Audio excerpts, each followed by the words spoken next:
السلام عليكم ورحمة الله وبركاته. الحمد لله رب العالمين، والعاقبة للمتقين ولا عدوان إلا على الظالمين.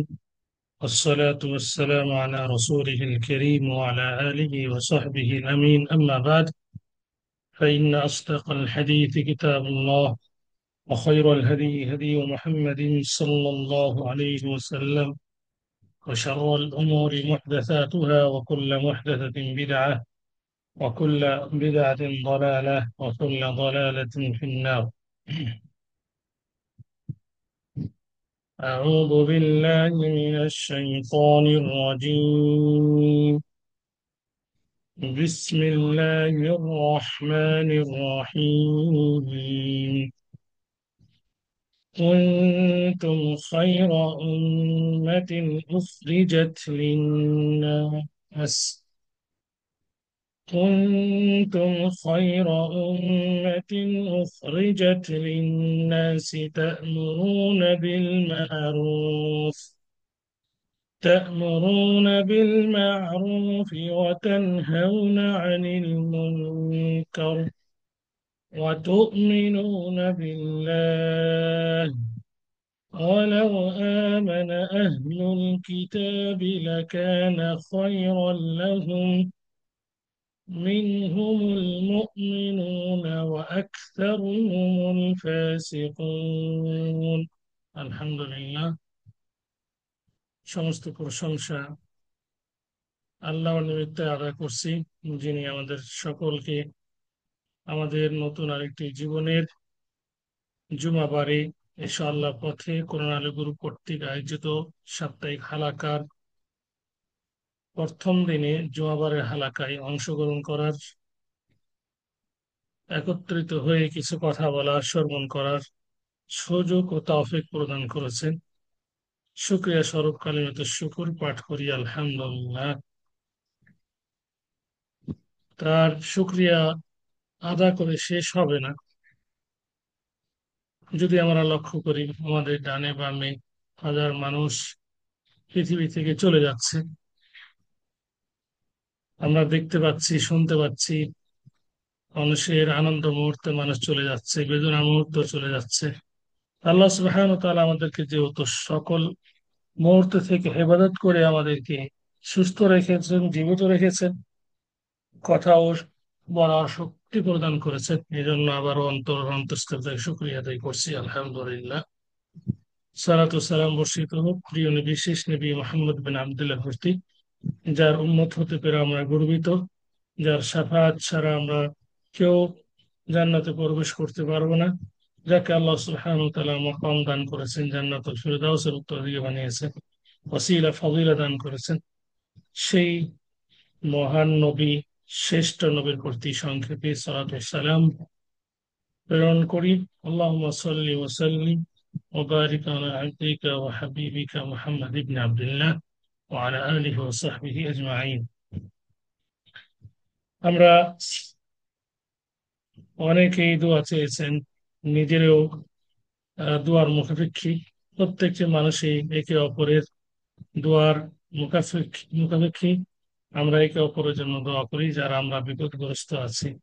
আল্লাহ আমাদেরকে বিপদ থেকে উদ্ধার করুন, দুনিয়া এবং আখিরাতের বালা মুসিবত থেকে হেফাজত করুন, আমিন। অনেকেই অসুস্থ, ধরতে গেলে পৃথিবীতে অধিকাংশই মানুষই অসুস্থ, বা সকলেই এক পর্যায়ে অসুস্থ। আল্লাহ সুবহানাহু ওয়া তাআলা সকলকে শিফায়ে কামিলা আজেলা দান করুন।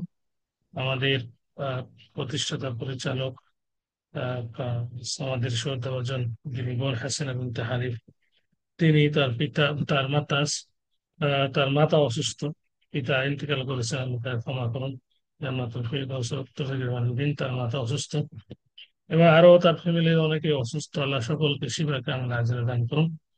যে বোনের কথা বলা হলো, রিনা, এবং আরো যারা যারাকে আমরা চিনি বা চিনি না, যাদের আত্মীয় স্বজনের কথা আমরা জানলাম, শুনলাম, বিশেষ করে তাদের জন্য দোয়া করছে। আল্লাহ তাদেরকে আহ তোমার রহমতের মাধ্যমে তাদেরকে শিফায়ে কামিলা আজেলা দান করুন। যার ভাইরাস হয়েছে তাকে শিফায়ে কামিল আজরা দান করুন। ছোটখাটো বড় যতগুলো মুসিবত আছে আল্লাহ সুবহানাহু ওয়া তাআলা দরবারে দোয়া করছে, সকল প্রকার মুসিবত থেকে সকলকে হেফাজত করুন। দুনিয়ার যতগুলো ফিতনা রয়েছে, বালা মুসিবত ফিতনা, সকল ফিতনা থেকে বালা মুসিবত থেকে আল্লাহ আমাদেরকে রক্ষা করুন। বাংলাদেশে ফিতনা আনাচে কানাচে চলছে, কথায় কথায় তর্ক বিতর্কে একজন অপরজনকে হত্যা করে ফেলছে। ছেলে পিতার কথা শোনে না, ছেলে পিতাকে কখনো হত্যাও করছে। অনুরূপে জিনার প্রবণতা বেড়ে গেছে। আল্লাহ সুবহানাহু ওয়া তাআলা দরবারে দোয়া করছে এই সমস্ত ফিতনা থেকে, এই সমস্ত বিপদ আপদ থেকে আল্লাহ আমাদের উদ্ধার করুন, আমিন। যারা আমরা দিন পালন করার চেষ্টা করছি, কিন্তু অসুস্থতার কারণে দিন পালনে আমরা চেষ্টা করলেও আমরা সেভাবে পারছি না, আল্লাহ আমাদেরকে শক্তি এবং তৌফিক দান করুন, সুস্থতার নিয়ামত দান করুন, হায়াত তাইয়্যিবা দান করুন। অনুরূপভাবে আমাদের অনেক আমাদের মা ও বোন ফিলিস্তিন সহ অন্যান্য স্থানে আজকে তারা জুলুমের শিকার। তারা মাজলুম অবস্থায় অর্ধহারে অনাহারে আহ, দিন কাটাচ্ছে, না খেয়ে খেয়ে মারা যাচ্ছে। তো তাদের জন্য আমরা ফরিয়াদ করছি এই মুহূর্তে, এই সময়ে, আসর এবং মাগরিব মাগরিবের এই মধ্যবর্তী সময়, যে সময় দোয়া কবুলের সময়, এই মুহূর্তে আমরা দোয়া করছি তাদের সকলের জন্য। আল্লাহ তাদের সকলকে তোমার গায়েবী মাদাত দ্বারা, গায়েবী সহযোগিতার মাধ্যমে তাদেরকে এই দুনিয়া ও আখিরাতে বা মুসিবতে হেফাজত করুন। তাদেরকে স্বাভাবিক জীবনে ফিরে আসার তৌফিক দান করুন। তাদেরকে শত্রুর বিপক্ষে যুদ্ধের ময়দানে যুদ্ধ করার তৌফিক দান করুন। যারা যুদ্ধ করছে, যে সমস্ত কুফফার, যে সমস্ত ইহুদি খ্রিস্টান, তাদেরকে আল্লাহ সুবহানাহু ওয়া তাআলা ধূলিসাৎ করে দিন। তাদের ভিতরে ভয় ভীতির সঞ্চার করে দিন, যাতে করে তারা কখনো মুসলমানদের বিপক্ষে যুদ্ধ করার সাহস না পায়, এমন শিক্ষা তাদেরকে আল্লাহ সুবহানাহু ওয়া তাআলা তাদেরকে প্রদান করুন। আদ, কওমে আদ, কওমে থামুদ, কওমে সালেহ, সালেহ জাতি, আহ, জাতি, আদ জাতি, আহ, যে যেভাবে অপকর্ম করেছিল, যেভাবে তাদেরকে আল্লাহ সুবহানাহু ওয়া তাআলা শাস্তি দিয়েছে, সেইভাবে তাদেরকে শাস্তি দাও। লূত আলাইহিস সালামের জাতি, নূহ, এই নূহের জাতি যেভাবে তারা জুলুম নিবারণ, যারা জুলুম করেছিল, অন্যভাবে ফিরআউনের সম্প্রদায় যেভাবে জুলুম করেছিল, যেভাবে শাস্তি দিয়ে তাদেরকে ক্ষান্ত করেছে, আল্লাহ সুবহানাহু ওয়া তাআলার দরবারে দোয়া করছি আল্লাহ তাদেরকে সেভাবে শাস্তি প্রদান করুন, আল্লাহ আমিন। বিশেষ করে আমরা তো বিভিন্ন স্থানে আমরা অভাব অনটনে আমরা রয়েছে, আল্লাহ আমাদেরকে সে তার রহমত দ্বারা, তার রহমতের মাধ্যমে আমাদের রিজিকের ব্যবস্থা করে দিন। আল্লাহুম্মা فرج هم المهمومين من المسلمين، ونفس كرب المكروبين، واقض الدين عن المدينين، واشف مرضانا ومرضى المسلمين. اللهم اعتق رقابنا ورقاب آبائنا من النار. اللهم انصر إخواننا المجاهدين في كل مكان. اللهم انصر إخواننا المستضعفين في كل مكان. اللهم اللهم انصر إخواننا في فلسطين وفي بنغلاديش وفي كل مكان يا رب العالمين. আল্লাহ, আমরা উপকারী জ্ঞান অর্জন করার আমাদেরকে তৌফিক দান করো, যে জ্ঞানের মাধ্যমে আমরা বিশ্ব জয় করতে পারবো, বিশ্বে শান্তি প্রতিষ্ঠিত করতে পারবো। সেই জ্ঞান, সেই কলা কৌশল, সেই হিকমত, সেই অর্থ আল্লাহ আমাদেরকে দান করুন। আমাদের বিশেষ করে উপকারী জ্ঞান দান করুন, যে জ্ঞানের মাধ্যমে তোমাকে চেনা যাবে, তোমার রিজাল্ট হাসিল করা যাবে, সেই জ্ঞান দান আমাদেরকে দান করুন। আল্লাহুম্মা ইন্না নাসআলুকা ইলমান নাফিআ ওয়া রিজকান তাইয়্যিবা ওয়া আমালান মুতাকাব্বালা। اللهم علمنا ما ينفعنا وانفعنا بما علمتنا وزدنا علما يا ذا الجلال والإكرام। এবং আমাদের হৃদয়ে ভয়ভীতি, তোমার ভয়ভীতি সঞ্চার করে দাও, যাতে করে আমরা সর্বদাই তোমার দিন আমরা পালন করতে পারি। আমাদের যাতে আমরা একে অপরের উপরে জুলুম করতে না পারি, সেই হৃদয় আমাদেরকে আহ, দান করো। اللهم آت نفوسنا تقواها وزكها أنت خير من زكاها أنت وليها ومولاها. اللهم إنا نعوذ بك من علم لا ينفع، ومن قلب لا يخشع، ومن نفس لا تشبع، ومن دعوة لا يستجاب لها. اللهم طهر قلوبنا من النفاق، وأعمالنا من الرياء، ولسانا من الكذب وعيوننا من الخيانة إنك تعلم خائنة الأعين وما تخفي الصدور। অনেকেরই সন্তান আছে আমরা জানি, সুসন্তান নয়। আল্লাহ তাদেরকে, তাদের সন্তানদেরকে সুসন্তান বানিয়ে দিন, পিতামাতার খেদমত করা তৌফিক দান করুন। আর তারা যাতে ইসলাম ফলো করে, ইসলাম প্র্যাকটিস করে, ইসলামের বিধিবিধান জেনে আমল করা, তাদেরকে সে ধরনের জ্ঞান অর্জন করার তৌফিক দান করো। অনেকের সন্তান নেই, আল্লাহ তাদেরকে সন্তান দান করো। রব্বানা হাব লানা মিন আজওয়াজিনা ওয়া যুররিয়্যাতিনা কুররাতা আ'ইউন ওয়াজআলনা লিল মুত্তাকিনা ইমামা। ربنا ظلمنا أنفسنا وإن لم تغفر لنا وترحمنا لنكونن من الخاسرين ربنا آتنا في الدنيا حسنة وفي الآخرة حسنة وقنا عذاب النار। আল্লাহ আমাদের সকলকে সলাতি বানিয়ে দাও, যাতে করে আমরা সালাত আদায় করতে পারি। আহ رب اجعلني مقيم الصلاة ومن ذريتي ربنا تقبل دعاء ربنا اغفر لي ولوالدي وللمؤمنين يوم يقوم الحساب। আল্লাহ আমাদের রিজিকে বারাকা দান করো, আমাদের জ্ঞানে বারাকা দান করো। যে আলোচনা আমরা করছি সেগুলো থেকে উপকার অর্জন করার তৌফিক দান করো। আমাদের এই হালাকাকে কিয়ামত পর্যন্ত কায়েম রাখো। এই হালাকার মাধ্যমে বিশ্ববাসীর উপকৃত অর্জনের একটি মাধ্যম বানিয়ে দাও, জ্ঞান বিতরণের একটি মাধ্যম বানিয়ে দাও। যারা অংশগ্রহণ করেছে আল্লাহ আমাদের সকলকে সঠিক বুঝ দান করো, দ্বীনের জ্ঞান অর্জন করার পর আমল করার তৌফিক দান করো। আমিন। اللهم إنا نسألك الجنة وما قرب إليها من قول وعمل ونعوذ بك من النار وما قرب إليها من قول وعمل। পরিশেষে যিনি দোয়া চেয়েছেন, বিশেষ করে আবু বকর জন্য দোয়া করছি, ছোট বাচ্চা, মাসুম বাচ্চা, আহ যার কোনো গুনাহ নেই, আল্লাহ যেন তাকে সুস্থতা দান করেন, সুস্থতার নিয়ামত তাকে প্রদান করেন, এবং তিনি যেন পৃথিবীতে উপকারী জ্ঞান অর্জন করার পর যেন সেটাকে বিতরণ করতে পারে, সেটা ধরনের আমল করতে পারে, একে দিনের দাইয়া বা হাফেজা হিসাবে কবুল করে তাকে হায়াত তৈয়বা দান করুন। আল্লাহ আমিন। আমরা আলহামদুলিল্লাহ আমরা আজকে জুমাবারের প্রথম অধিবেশনে আমরা আজকে একটি বিষয় নিয়ে কথা বলবো।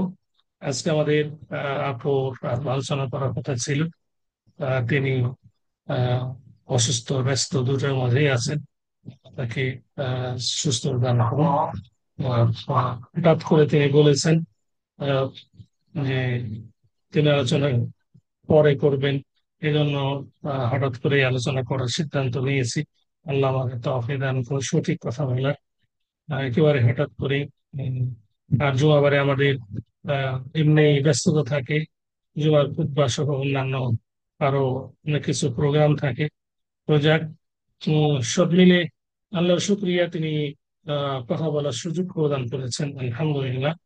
একটি আয়াত তেলাওয়াত করেছি, সে আয়াতটিকে সামনে রেখে এবং নির্ধারিত বিষয় সম্পর্কে কিছু আলোকপাত করে আজকের আলোচনা শেষ করবো। আমা তাওফীক ইল্লা বিল্লাহ। সম্মানিত উপস্থিতি, আপনারা অবগত আছেন আমরা বেশ কয়েকটি পর্ব থেকে আমরা আলোচনা করছিলাম খাসাইসুন নবী সাল্লাল্লাহু আলাইহি ওয়াসাল্লাম, নবী করিম সাল্লাল্লাহু আলাইহি ওয়াসাল্লামের বৈশিষ্ট্য কি, এমন কিছু গুণ বৈশিষ্ট্য আল্লাহ সুবহানাহু ওয়া তাআলা নবীকে দিয়েছেন যে গুণ বা বৈশিষ্ট্য অন্য কোন নবীকে, অন্য কোনো মানুষ তৈরি কথা, অন্য কোনো নবীকেও আল্লাহ সুবহানাহু ওয়া তাআলা প্রদান করেননি।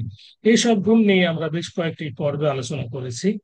সেই গুণগুলো 4টি বিভাগে বিভক্ত আমরা করেছিলাম, 2টি আমরা আলোচনা করেছি। আজকে আমরা আবার বাকি 2টি আলোচনা করবো ইনশাআল্লাহ। নবী করিম সাল্লাল্লাহু আলাইহি সাল্লামের বৈশিষ্ট্য সম্পর্কে যে 2টি আমরা পর্ব আলোচনা করেছিলাম, সেই 2টি পর্ব ছিল মাখতাসসা বিহি ফি যাতিহি ফিদ দুনিয়া। পৃথিবীতে নবী করিম সাল্লাল্লাহু আলাইহি ওয়াসাল্লামকে যে বৈশিষ্ট্য আল্লাহ সুবহানাহু ওয়া তাআলা দান করেছিলেন, সেই বৈশিষ্ট্য মাখতাসসা বিহি ফি যাতিহি ফিল আখিরাহ। আখিরাতে নবী করিম সাল্লাল্লাহু আলাইহি সাল্লামকে যে সমস্ত বৈশিষ্ট্য আল্লাহ সুবহানাহু ওয়া তাআলা দান করেছেন, এই সব গুণে গুণান্বিত করেছেন, সেগুলো নিয়ে আমরা আলোচনা করেছি। আজকে আমরা বাকি 2টি আমরা খাসাইস নিয়ে কথা বলবো। মাখতাসসা বিহি ফি উম্মতিহি ফিদ দুনিয়া। পৃথিবীতে নবী করিম সাল্লাল্লাহু আলাইহি ওয়াসাল্লামের উম্মতের যে বৈশিষ্ট্য, সেটা নিয়ে আজকে আলোচনা করব। এমন কিছু গুণ বা বৈশিষ্ট্য আল্লাহর নবীর উম্মতকে আল্লাহ সুবহানাহু ওয়া তাআলা প্রদান করেছেন, যে গুণ বা বৈশিষ্ট্য অন্য নবীর উম্মতকে প্রদান করা হয়নি, তথা আমাদেরকে উম্মতে মুহাম্মাদীকে আল্লাহ সুবহানাহু ওয়া তাআলা এমন কিছু গুণ, এমন কিছু বৈশিষ্ট্য প্রদান করেছেন যেগুলো অন্য কোন নবীর উম্মতকে প্রদান করেননি। আমরা সেই সৌভাগ্য সৌভাগ্যবান উম্মত, যদি আমরা শর্তগুলো পালন করতে পারি, সৌভাগ্যবানের যে শর্তগুলো। চলুন আমরা একে একে কিছু আলোচনা করি। সবচেয়ে প্রথম এবং শ্রেষ্ঠ যেটি গুণ উম্মতে মুহাম্মাদীকে আল্লাহ সুবহানাহু ওয়া তাআলা দান করেছেন, তথা আমাদেরকে যে সর্বশ্রেষ্ঠ গুণ দান করেছেন, সেটি হলো খায়রুল উমাম, সবচেয়ে উত্তম জাতি। আল্লাহ সুবহানাহু ওয়া তাআলা আমাদেরকে উত্তম জাতি হিসেবে আমাদেরকে তিনি আখ্যায়িত করেছেন, মেসেজ প্রদান করেছেন, সর্বশ্রেষ্ঠ জাতি হিসেবে তিনি আমাদেরকে গণ্য করেছেন। এই বৈশিষ্ট্যের প্রতি ইঙ্গিত করে আল্লাহ সুবহানাহু ওয়া তাআলা মেসেজ প্রদান করেছেন, আউযু বিল্লাহি মিনাশ শাইতানির রাজীম, বিসমিল্লাহির রহমানির রহিম, কুনতুম খায়রা উম্মাতিন উখরিজাত লিন-নাস, তোমরাই সর্ব উত্তম জাতি। আল্লাহ সুবহানাহু ওয়া তাআলা এখানে ঘোষণা দিয়ে দিচ্ছেন, তোমরা সর্ব উত্তম জাতি, উখরিজাত লিন-নাস, মানুষের কল্যাণে তোমাদেরকে উদ্ভব করা হয়েছে, মানুষের কল্যাণের জন্য তোমাদেরকে সৃষ্টি করা হয়েছে। তা'মুরুনা বিল মা'রুফ, তা'মুরুনা বিল মা'রুফ, তোমরা সৎ কাজের আদেশ করবে, অসৎ কাজ থেকে মানুষকে, ওয়াতানহাউনা আনিল মুনকার, অসৎ কাজ থেকে মানুষকে বাধা দিবে। আল্লাহ সুবহানাহু ওয়া তাআলা এখানে আহ, আরেকটি মেসেজ দিয়েছেন, ওয়াতুমিনুনা বিল্লাহ, তোমরা আল্লাহ প্রতি বিশ্বাস স্থাপন করবে। মানুষের কল্যাণের জন্য উদ্ভব বা মানুষের কল্যাণের জন্য নির্গত করা হয়েছে আমাদেরকে, উম্মতে মুহাম্মদকে। এই উম্মতি মোহাম্মদীকে সর্বশ্রেষ্ঠ জাতি হিসেবে আল্লাহ সুবহানাহু ওয়া তাআলা তিনটি শর্ত সাপেক্ষে ঘোষণা করেছেন সর্বশ্রেষ্ঠ জাতি। এই আয়াত থেকে আমরা বুঝতে পারি, তিনটি মূলত নয়, মূলত দুইটি, কিন্তু তিনটি বাক্যের মাধ্যমে, তিনটি অর্থের মাধ্যমে আল্লাহ সুবহানাহু ওয়া তাআলা এই উম্মতি মুহাম্মাদীকে আমাদেরকে সর্বশ্রেষ্ঠ জাতি হিসেবে আখ্যায়িত করেছেন। বলেছেন যে তা'মুরুনা বিল মা'রুফ, সর্বপ্রথ উম্মতে মুহাম্মাদীকে শ্রেষ্ঠ হিসাবে ঘোষণা যে দিয়েছেন, এর প্রথম যেটি কারণ সেটি হলো যে তোমরা সৎ কাজের আদেশ করবে, অসৎ কাজ থেকে মানুষকে নিষেধ করবে এবং আল্লাহর প্রতি বিশ্বাস স্থাপন করবে। এই মেসেজগুলো যদি আমরা ঠিক মতো পালন করতে পারি, তাহলে আমরা শ্রেষ্ঠ জাতি হিসেবে পরিগণিত হব, নচেত কিন্তু শ্রেষ্ঠ জাতি হিসেবে পরিগণিত হতে পারবো না। আল্লাহ সুবহানাহু ওয়া তাআলা শ্রেষ্ঠ জাতি বলেই তিনি ক্ষান্ত হননি, তিনি এর এর উপার্জনে, শ্রেষ্ঠ জাতি হওয়ার মাধ্যমগুলো তিনি আমাদেরকে জানিয়ে দিয়েছেন। সৎ কাজের আদেশ প্রদান করা, অসৎ কাজ থেকে মানুষকে নিষেধ করা এবং আল্লাহ প্রতি বিশ্বাস স্থাপন করা। সৎ কাজ কি? এখানে মারুফ শব্দ আল্লাহ সুবহানাহু ওয়া তাআলা ব্যবহার করেছেন। মারুফ কি? মারুফ হলো প্রত্যেকটি কল্যাণমূলক কাজ, প্রত্যেকটি কল্যাণমূলক কাজ, যেগুলো কল্যাণ, সে কাজগুলো করা, প্রত্যেকটি ইবাদত করা, প্রত্যেকটি ভালো কাজ করাই হলো কল্যাণমূলক কাজ।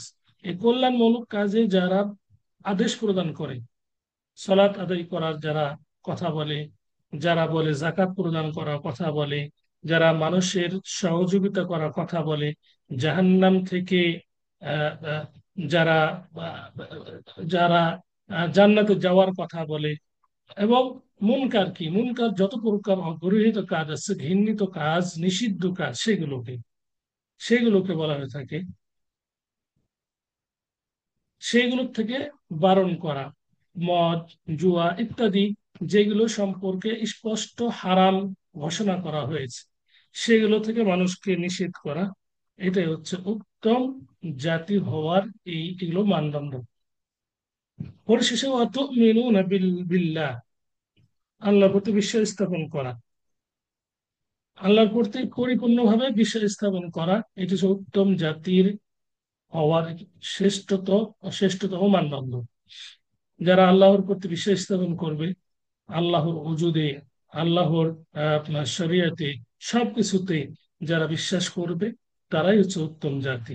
তো উম্মতে মুহাম্মাদীকে উত্তম জাতি হিসেবে আল্লাহ সুবহানাহু ওয়া তাআলা ঘোষণা করেছেন এই কাজগুলো করার মাধ্যমে।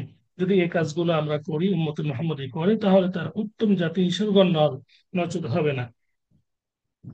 আমরা সৎ কাজের আদেশ, অসৎ কাজের নিষেধ, এই শব্দটি আমাদের সমাজে ব্যাপকভাবে প্রচলিত, কিন্তু আমরা অনেকেই জানি না যে সৎ কাজের আদেশ কিভাবে প্রদান করতে হবে, অসৎ কাজ থেকে কিভাবে মানুষকে বাধা দিতে হবে। সৎ কাজ, সৎ কাজে আদেশ দেওয়া, অসৎ কাজে মানুষকে নিষেধ করার জন্য অনেক কিছুর প্রয়োজন, যেটিকে আরবিতে বলা হয়ে থাকে দাওয়াবিতুল আমরি বিল মারুফ ওয়ান নাহি আনিল মুনকার। সৎ কাজের আদেশ, অসৎ কাজের নিষেধ করার মানদণ্ড, যে দাওয়াবিত, যে নিয়ম কানুন আছে, সেইগুলো সেইগুলো আমরা অনেকেই জানি না। সেইগুলো যদি আমরা না জানি, তাহলে আমরা সৎ কাজের আদেশ ঠিক মতো আমরা দিতে পারবো না, এবং অসৎ কাজের নিষেধ আমরা ঠিক মতো আমরা করতে পারবো না। আমরা অনেক সময় সৎ কাজে আদেশ করতে করতে ইচ্ছা করি, করার চেষ্টা করি, কিন্তু এর স্তরগুলোও জানি না। জেনে রাখা দরকার যে কোনো গৃহীত কাজ দেখলেই যে আমাদেরকে মানে হাত দিয়ে বাধা দিতে হবে বা আমাকে বাধা দিতেই হবে, এমনটি কিন্তু নয়। আল্লাহ রাসূল সাল্লাল্লাহু আলাইহি সাল্লাম এই কিছু নিয়ম কানুন আমাদেরকে হাদিসের মাধ্যমে জানিয়ে দিয়েছেন। মান রাআ মিনকুম মুনকারান ফালইগাইয়িরহু বিয়াদিহি ফাইন লাম ইস্তাতি' ফাবিলিসানিহি ফাইন লাম ইস্তাতি' ফাবিকলবিহি। যে যে ব্যক্তি তোমাদের মধ্যে কোনো মুনকার কাজ, খারাপ কাজ, যে ব্যক্তি দেখবে, সে অর্থ বা হাত দিয়ে বাধা দেয়, হাত দিয়ে যদি সে সক্ষম না হয় বাধা প্রদানে, তাহলে সে যেন তার মুখ দিয়েও যদি সে সক্ষম না হয়, তো অন্তর দিয়ে এটি হচ্ছে সর্বনিম্ন ইমানের একটি স্তর, যালিকা আদআফুল ঈমান। সম্মানিত উপস্থিতি, তাহলে এখান থেকে বুঝতে পারি যে, আমরা বুঝতে পারলাম যে অসৎ কাজ দেখলেই যে আমরা মানে মুখ দিয়ে বা হাত দিয়ে বাধা দিতে দিতে পারবো এমনটি নয়। এর একটা স্তর আছে, এর একটা স্তর আছে, যে কোন কোন খারাপ কাজগুলোকে আমরা হাত দিয়ে বাধা দিব, কোনগুলোকে মুখ দিয়ে বাধা দিব। ধরুন, এমন একটা স্থানে আমরা আছি, দেখতেছি খারাপ কাজ হচ্ছে, যদি আমরা হাত দিয়ে বাধা দিই তাহলে আমাদের সমস্যা হবে, মুখ দিয়ে যদি বাধা দিই আমাদের সমস্যা হবে। সেই ক্ষেত্রে আমাদের করণীয় কি? সেই ক্ষেত্রে অন্তর থেকে ঘৃণা করাই করণীয়। অনেকে যদি বলে, না আমার তো প্রথম স্তর বাদ দিয়ে, দ্বিতীয় স্তর বাদ দিয়ে তৃতীয় স্তরে কেমনে যায়, আমি কি, আমার কি ইমান এতটা দুর্বল? না, এটা বলাটা ঠিক নয়। ধরুন, সিগারেট একজন পান করতেছে, বখাটে ছেলে আছে অনেকগুলো, একজন ভালো মেয়ে যাচ্ছে, ভালো মেয়ে, ও এ হাদিসের ওপর কিভাবে আমল করবে? এই হাদিসের উপর অবশ্যই তাকে আমল করতে হবে সে তৃতীয় স্তর দিয়ে। কারণ সে কথা বললে বর্তমান সমাজে যে বখাটে ছেলেগুলো তার উপরে একটা ঝাঁপিয়ে পড়ার সম্ভাবনা আছে, প্রয়োজন নেই। অন্যভাবে কোনো একটা ছেলে, ভালো ছেলে যাচ্ছে, একজন আলেম যাচ্ছে, অনেকগুলো বখাটে ছেলে আহ, বসে আছে, তাই খারাপ কাজ করতেছে। এখন আলেমের কি উচিত? আলেমের উচিত পরিস্থিতি অনুযায়ী এই মুনকারকে, খারাপ কাজটাকে সমাধা করা। শুরুতে সে যদি যদি বখাটেগুলোকে প্রহার করা শুরু করে, তাহলে সে পারবে না, কারণ সে একা, আর এখানে অনেকগুলো আছে। শক্তি নিয়ে এই মুনকারকে এটাকে প্রতিহত করতে হবে। শক্তি নেই এখানে, এখানে শক্তি নেই, কিভাবে সে হাত দিয়ে করবে? দ্বিতীয় স্টেপ সে যদি করে, বলা বলি শুরু করে, বখাটে ছেলেগুলো, এখন বর্তমান বখাটে ছেলেগুলো, তারা আলেমকেও বুঝে না, বুজুর্গ ব্যক্তিকেও বুঝে না, তারা ঝাঁপিয়ে পড়ে। দ্বিতীয় পর্যায়ে সে পারছে না, সে কি করবে? সে তৃতীয় পর্যায়ের সেটা ইমানটাকে সে গ্রহণ করবে, অন্তর থেকে ঘৃণা করবে। এবং এই খারাপ কাজটাকে প্রতিহত করার জন্য সে কৌশল অবলম্বন করবে। কি কৌশল? দেখতেছে যে আমি পারতেছি না, আর এটাকে আমার বাধা দেওয়া একান্তই জরুরি, নচেত অনেক সমাজে ক্ষতি হয়ে যাবে। তখন তার দল বল নিয়ে সেখানে সে প্রতিহত করতে যাবে। কিন্তু শুরুতেই সে যদি প্রতিহত করতে যায়, তাহলে তাকে মেরে ফেলবে। আমরা দেখতে পাচ্ছি যে দেখতে মানে গত কালকেই আমরা দেখতে পেলাম যে সাংবাদিক দুজনের রিপোর্ট করেছে, একটা আহ, চাঁদাবাজের বিরুদ্ধে রিপোর্ট করেছে।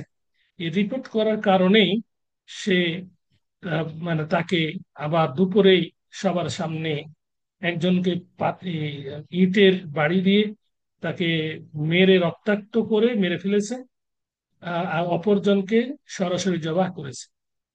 এখন এই এই রিপোর্টার হয়তোবা সেই মানে এই হাদিসটা জানতেন না যে কিভাবে আমি তার এই কাজটাকে করব, প্রতিহত কিভাবে খারাপ কাজটাকে করব।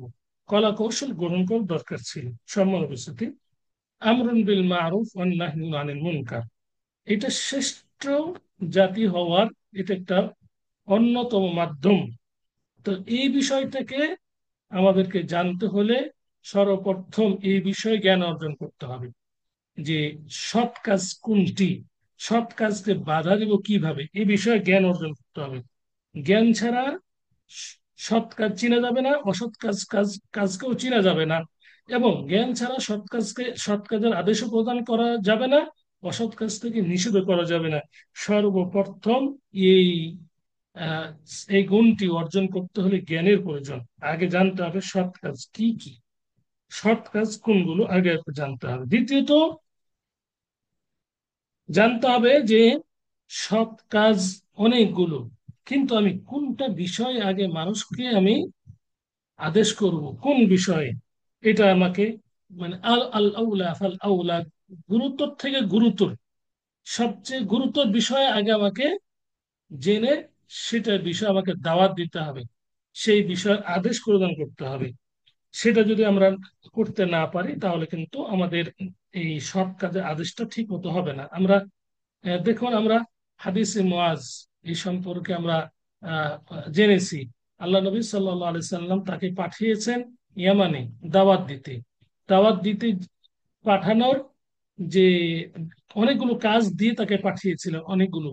তো তন্মধ্যে সর্বপ্রথম বলেছেন তুমি আগে দাওয়াত দিবে শাহাদাত লা ইলাহা ইল্লাল্লাহ, এটা যদি মেনে নেয় তাহলে আরেকটা দাওয়াত। তাহলে সর্বপ্রথম গুরুত্বপূর্ণ বিষয় যেটি সেটির প্রতি দাওয়াত দিতে হবে। একইভাবে এটাও একটা দাওয়াত, সৎ কাজ আদেশ দেওয়া। সর্বপ্রথম যে বিষয়টি মানে প্রতি আপনি দাওয়াত দিবেন তার গুরুত্ব দেখবেন, এটা গুরুত্ব কেমন। সবচেয়ে যদি গুরুত্বপূর্ণ বিষয় হয় তাহলে সেটি দাওয়াত দিবেন। আমাদের সমাজে আমরা যদি লক্ষ্য করি অনেকগুলো ভালো কাজ আছে, তো সবগুলো ভালো কাজের আমরা দাওয়াত দিতে এক সময় পারবো না। তো আমাদেরকে এখান থেকে যাচাই বাছাই করতে হবে কোন কোনটা গুরুতর একটি সৎ কাজ যেটা আমরা দাওয়াত দিব, যার প্রতি আহ্বান করব। তো সবচেয়ে গুরুতর এবং সবচেয়ে বড় হচ্ছে এবং শ্রেষ্ঠতম হচ্ছে মারুফ, যার প্রতি আমরা দাওয়াত দিব সৎ কাজ, সেটা হলো তাওহীদ। তাওহীদের প্রতি আমাদেরকে সর্বপ্রথম দাওয়াত দিতে হবে। অনুরূপভাবে একটা সমাজে আমরা আমাদের স্থান কাল ভেদে আমরা এই গুরুতর বিষয়গুলো আমরা নির্বাচন করব। এক স্থানে নামাজ কালাম সবাই পড়ে, কিন্তু সেখানে সিগারেট পান করার পরিধিটা বেশি হয়ে গেছে। হ্যাঁ, আরো তো অনেক কাজ আছে, মানে অনেক সৎ মানে অনেক অনেক মানে ঘৃণিত কাজ আছে। তো সেখানে ওই সিগারেট সিগারেটটাকে কিভাবে আমরা প্রতিহত করতে পারবো, তা থেকে মানুষকে কিভাবে বারণ করতে পারবো, এটাকে আমার সম্পর্কে আগে জানতে হবে। এবং ব্যক্তির যাকে আমরা বারণ করব তার আমরা অবস্থান একটু দেখব, তার অবস্থানটা কি, সে কি নেতা পর্যায়ে নাকি সাধারণ, এই সব কিছু লক্ষ্য করে আমাদেরকে দাওয়াত দিতে হবে। যে সিগারেটটাকে হাতে নিয়ে বকা থেকে শুরু করে দিব এমনটি না। এমনটি যদি আমরা করি তাহলে আমরা ওই অসৎ কাজ থেকে তাকে ঠিক মতো ফিরাতে পারবো না।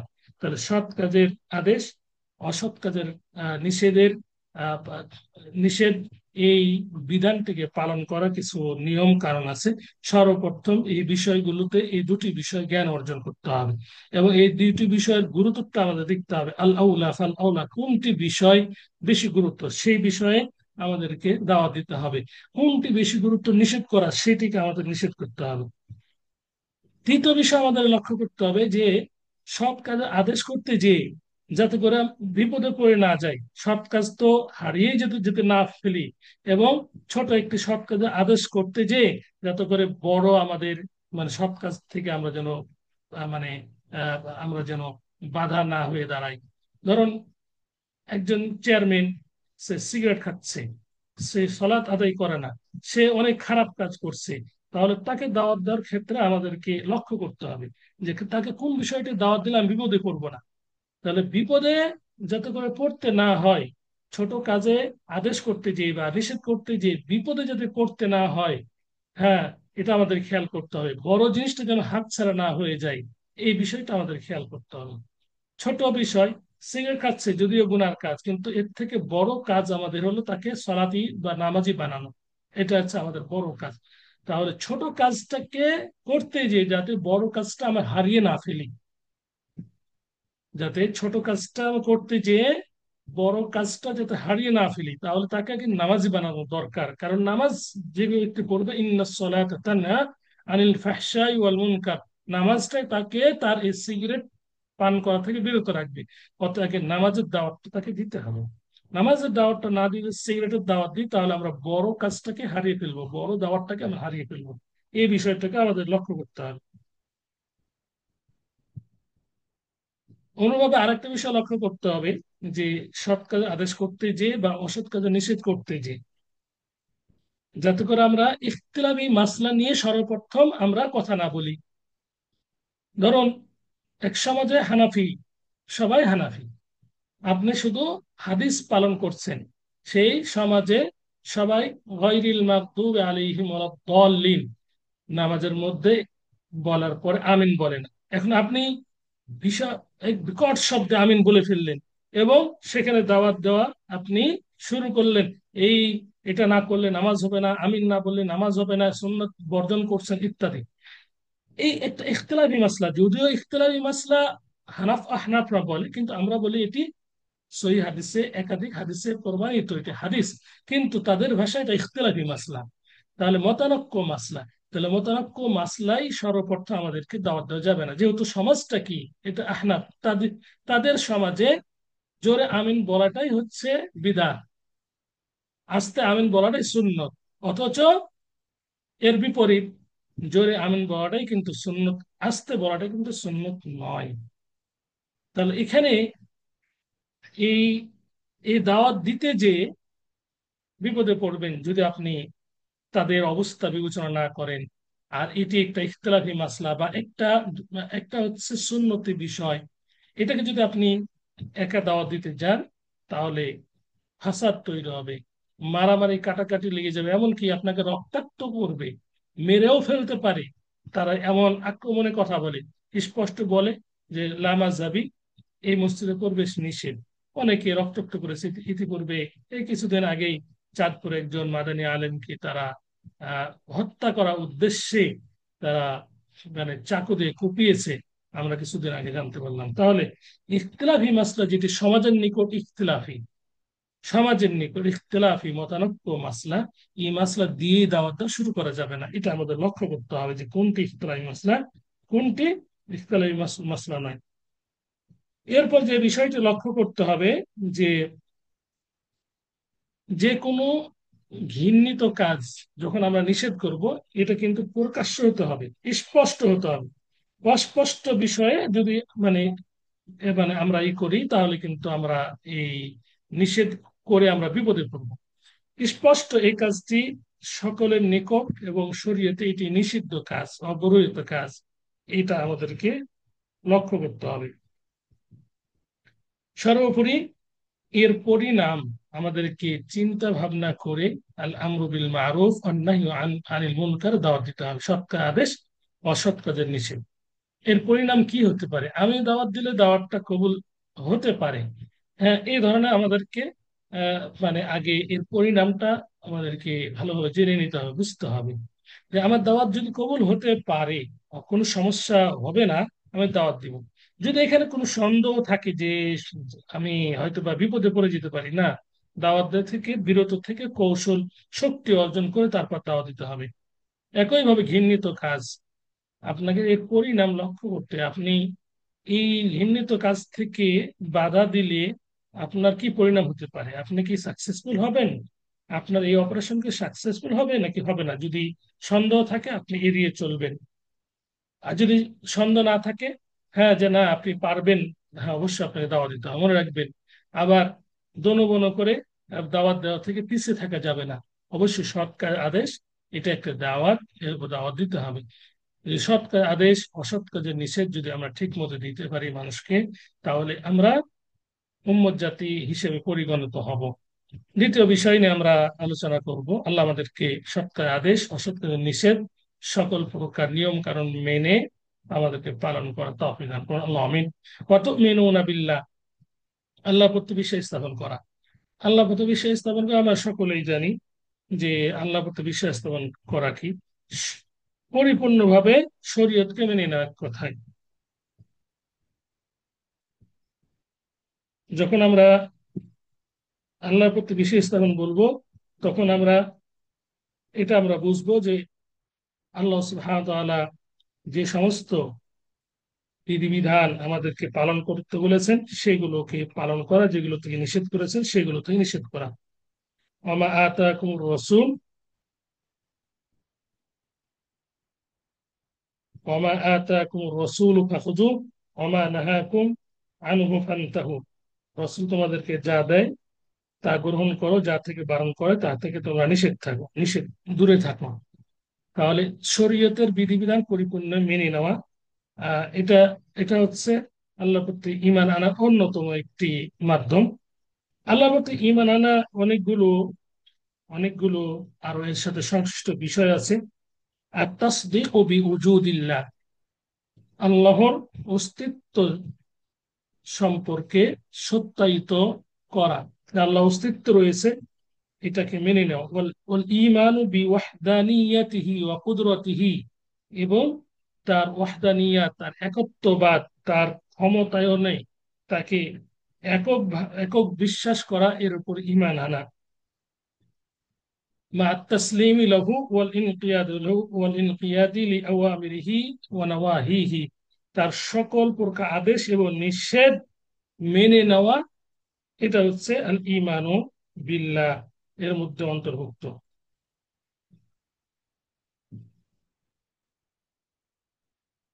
এরপর আমরা যে বিষয়টি নিয়ে আলোচনা করব সেটা হলো উত্তম জাতি আল্লাহ সুবহানাহু ওয়া তাআলা আমাদেরকে করেছেন কোন কোন গুণের কারণে, সেগুলো আমরা জানলাম। এটা নবী করিম সাল্লাল্লাহু আলাইহি সাল্লামের উম্মতের অন্যতম বৈশিষ্ট্য দুনিয়াতে আল্লাহ সুবহানাহু ওয়া তাআলা এই বৈশিষ্ট্য দান করেছেন শুধুমাত্র উম্মতে মুহাম্মদকে খায়রুল উমাম বলে। অনুভাবে আল্লাহ সুবহানাহু ওয়া তাআলা এই উম্মতে মুহাম্মদীর আরেকটি বৈশিষ্ট্য হলো আল্লাহ সুবহানাহু ওয়া তাআলা নবী করিম সাল্লাল্লাহু আলাইহি সাল্লামের মাধ্যমে গনাইমকে, গনিমতের মালকে হালাল করেছেন। গনিমত, যুদ্ধে অর্জিত যে সম্পদ, এটা দু প্রকার, ফাই এবং গনিমা। ফাই যেটা যুদ্ধ ছাড়াই অর্জিত হয়, সূরা আনফালে যেটি বর্ণিত হয়েছে, ইয়াসআলুনাকা আনিল আনফাল কুলিল আনফালু লিল্লাহি ওয়ার রাসূল। আর গনিমা, এটা হলো যুদ্ধ করে যে সম্পদ অর্জিত হয় তাকে বলা হয় গনিমা। এই গনিমা বা এই সম্পদ উম্মতে মুহাম্মদীর জন্য হালাল, উম্মতে মুহাম্মদের জন্য হালাল, আমাদের নবীর উম্মতের জন্য এটি হালাল, এটি ঘোষণা করা হয়েছে। নবী করিম সাল্লাল্লাহু আলাইহি সাল্লাম একটি লম্বা হাদিসে আমাদেরকে জানিয়ে দিয়েছেন। তিনি বলছেন, হাদিসটি জাবের বিন আব্দুল্লাহ থেকে বর্ণিত, নবী করিম সাল্লাল্লাহু আলাইহি সাল্লাম বলেন, أعطيت خمسا لم يعطهن أحد قبلي نصرت بالرعب مسيرة شهر وجعلت لي الأرض مسجدا وطهورا فأيما رجل من أمتي أدركته الصلاة فليصلي وأحلت لي المغانم ولم تحل لأحد قبلي وأعطيت الشفاعة وكان النبي يبعث إلى قومه خاصة وبعثت إلى الناس عامة আল্লাহর নবী সাল্লাল্লাহু আলাইহি সাল্লাম বলছেন যে আমাকে পাঁচটি বিষয় প্রদান করা হয়েছে। আমার পূর্বে কোনো ব্যক্তিকে এই পাঁচটি বিষয় প্রদান করা হয়নি। নুসিরতু বির-রু'বি মাসিরাতা শাহরিন, এক মাসের দূরত্বের সমপরিমাণ ভয় ভীতির মাধ্যমে আমাকে সহযোগিতা প্রদান করা হয়েছে। এক মাস দূরত্ব থেকেই আল্লাহ সুবহানাহু ওয়া তাআলা শত্রুদের থেকে তাকে হেফাজত করেছেন। ওয়াজুইলাত লিয়াল আরদু মাসজিদান ওয়া তাহুরান, সমগ্র পৃথিবীর জমিনকে পৃথিবীকে আহ, আহ, মসজিদ এবং পবিত্রতা হিসেবে আল্লাহ সুবহানাহু ওয়া তাআলা গণ্য করেছেন। ওয়া আইয়ুমা রাজুলিন মিন উম্মতি, এরপরে তৃতীয় নম্বরে আল্লাহ রাসূল বলছেন যে আমার উম্মতের যে কোনো ব্যক্তিকে যখন সলাৎ পেয়ে বসবে, তথা যখন সলাতের সময় হয়ে যাবে, সে যেন সেখানে সলাৎ আদায় করে নেই। অর্থাৎ পৃথিবীর সর্বস্থান মসজিদ এবং পবিত্রতা অর্জনের মাধ্যম আল্লাহ সুবহানাহু ওয়া তাআলা করে দিয়েছেন এবং সলাতের স্থানে করে দিয়েছেন। এরপরে ওয়া উহিল্লাত লিয়াল মাগানিম, আমাদের যেটি আলোচ্য বিষয়, যে উম্মতে মুহাম্মদীর আহ, মোহাম্মদ মোহাম্মদ উম্মতে মুহাম্মদের যে বৈশিষ্ট্য সেটি হলো গনিমত হালাল হওয়া। তো এই এই এই আমাদের এই অংশটি আমাদের শাহিদ বা মুখ্য আলোচ্য বিষয়। ওয়াহিল্লাত লিয়াল মাগানিম, আল্লাহ নবী বলছেন আমার জন্য গনিমতের মালকে, ধন সম্পদকে হালাল করা হয়েছে। ওয়ালাম তুহিল্লা লি আহাদিন ক্বাবলি, ইতিপূর্বে আমার পূর্বে একজনের জন্য হালাল করা হয় নাই। তাহলে গনিমতের মাল উম্মতে মুহাম্মদের জন্য আল্লাহ সুবহানাহু ওয়া তাআলা হালাল করেছেন, বৈধ হিসেবে ঘোষণা করেছেন। ওয়া উ'তিতু শাফাআহ, আমাকে শাফাআত প্রদান করা হয়েছে। ওয়া কানা আন-নাবিয়্যু ইবআসু ইলা কওমিহি খাসসা, আর একটি একটা মিনিট।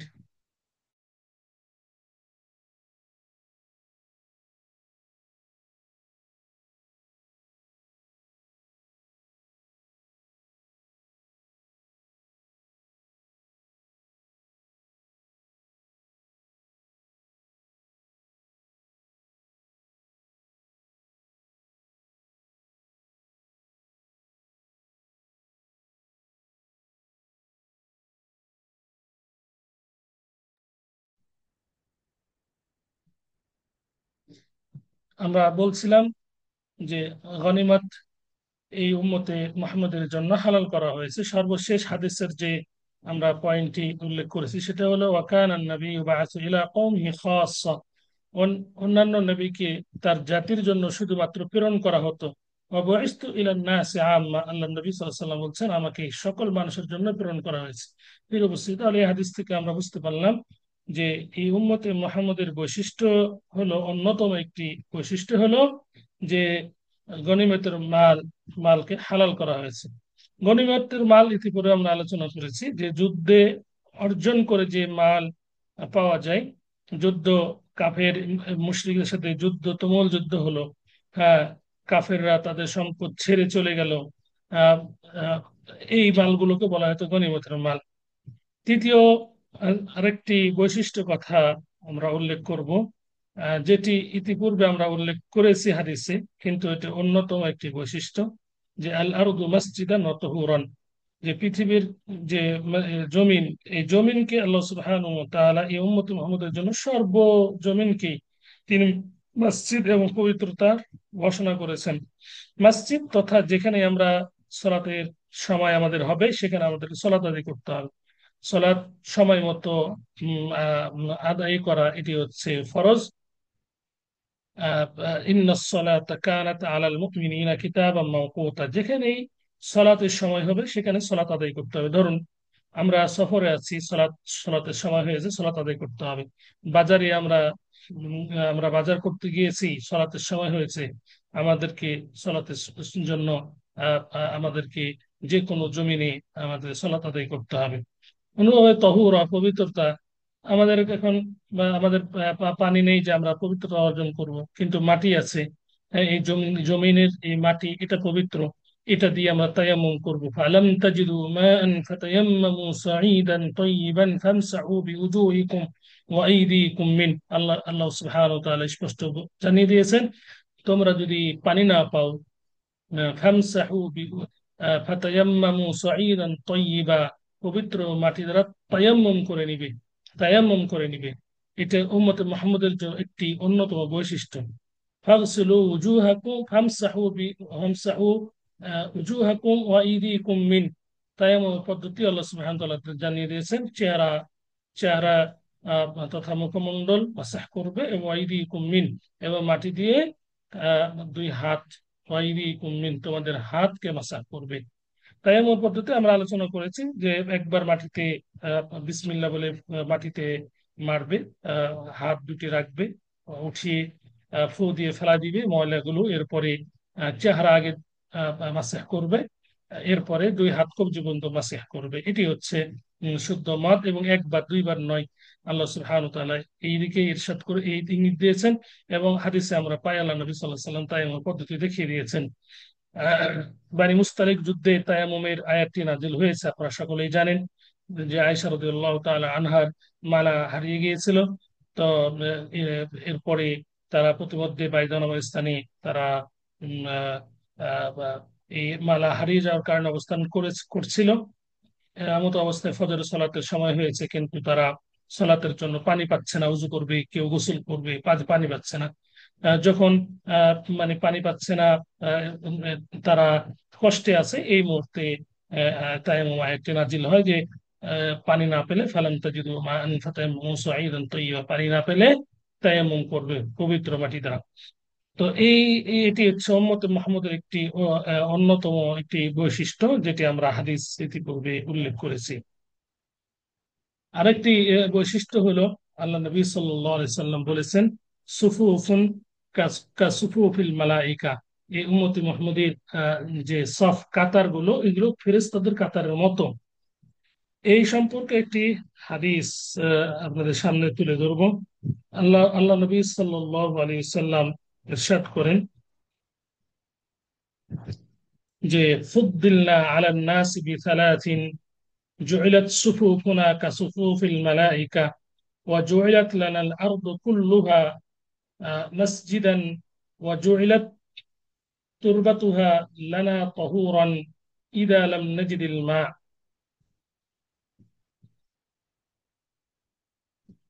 আল্লাহ নবী সাল্লাল্লাহু আলাইহি ওয়াসাল্লাম বলছেন যে ফুদ্দিলনা আলান নাস বিসালাসিন, তিনটি বিষয়ের মাধ্যমে আমাদেরকে মানুষের উপরে প্রাধান্য দান করা হয়েছে, মর্যাদা দান করা হয়েছে তিনটি জিনিসের মাধ্যমে।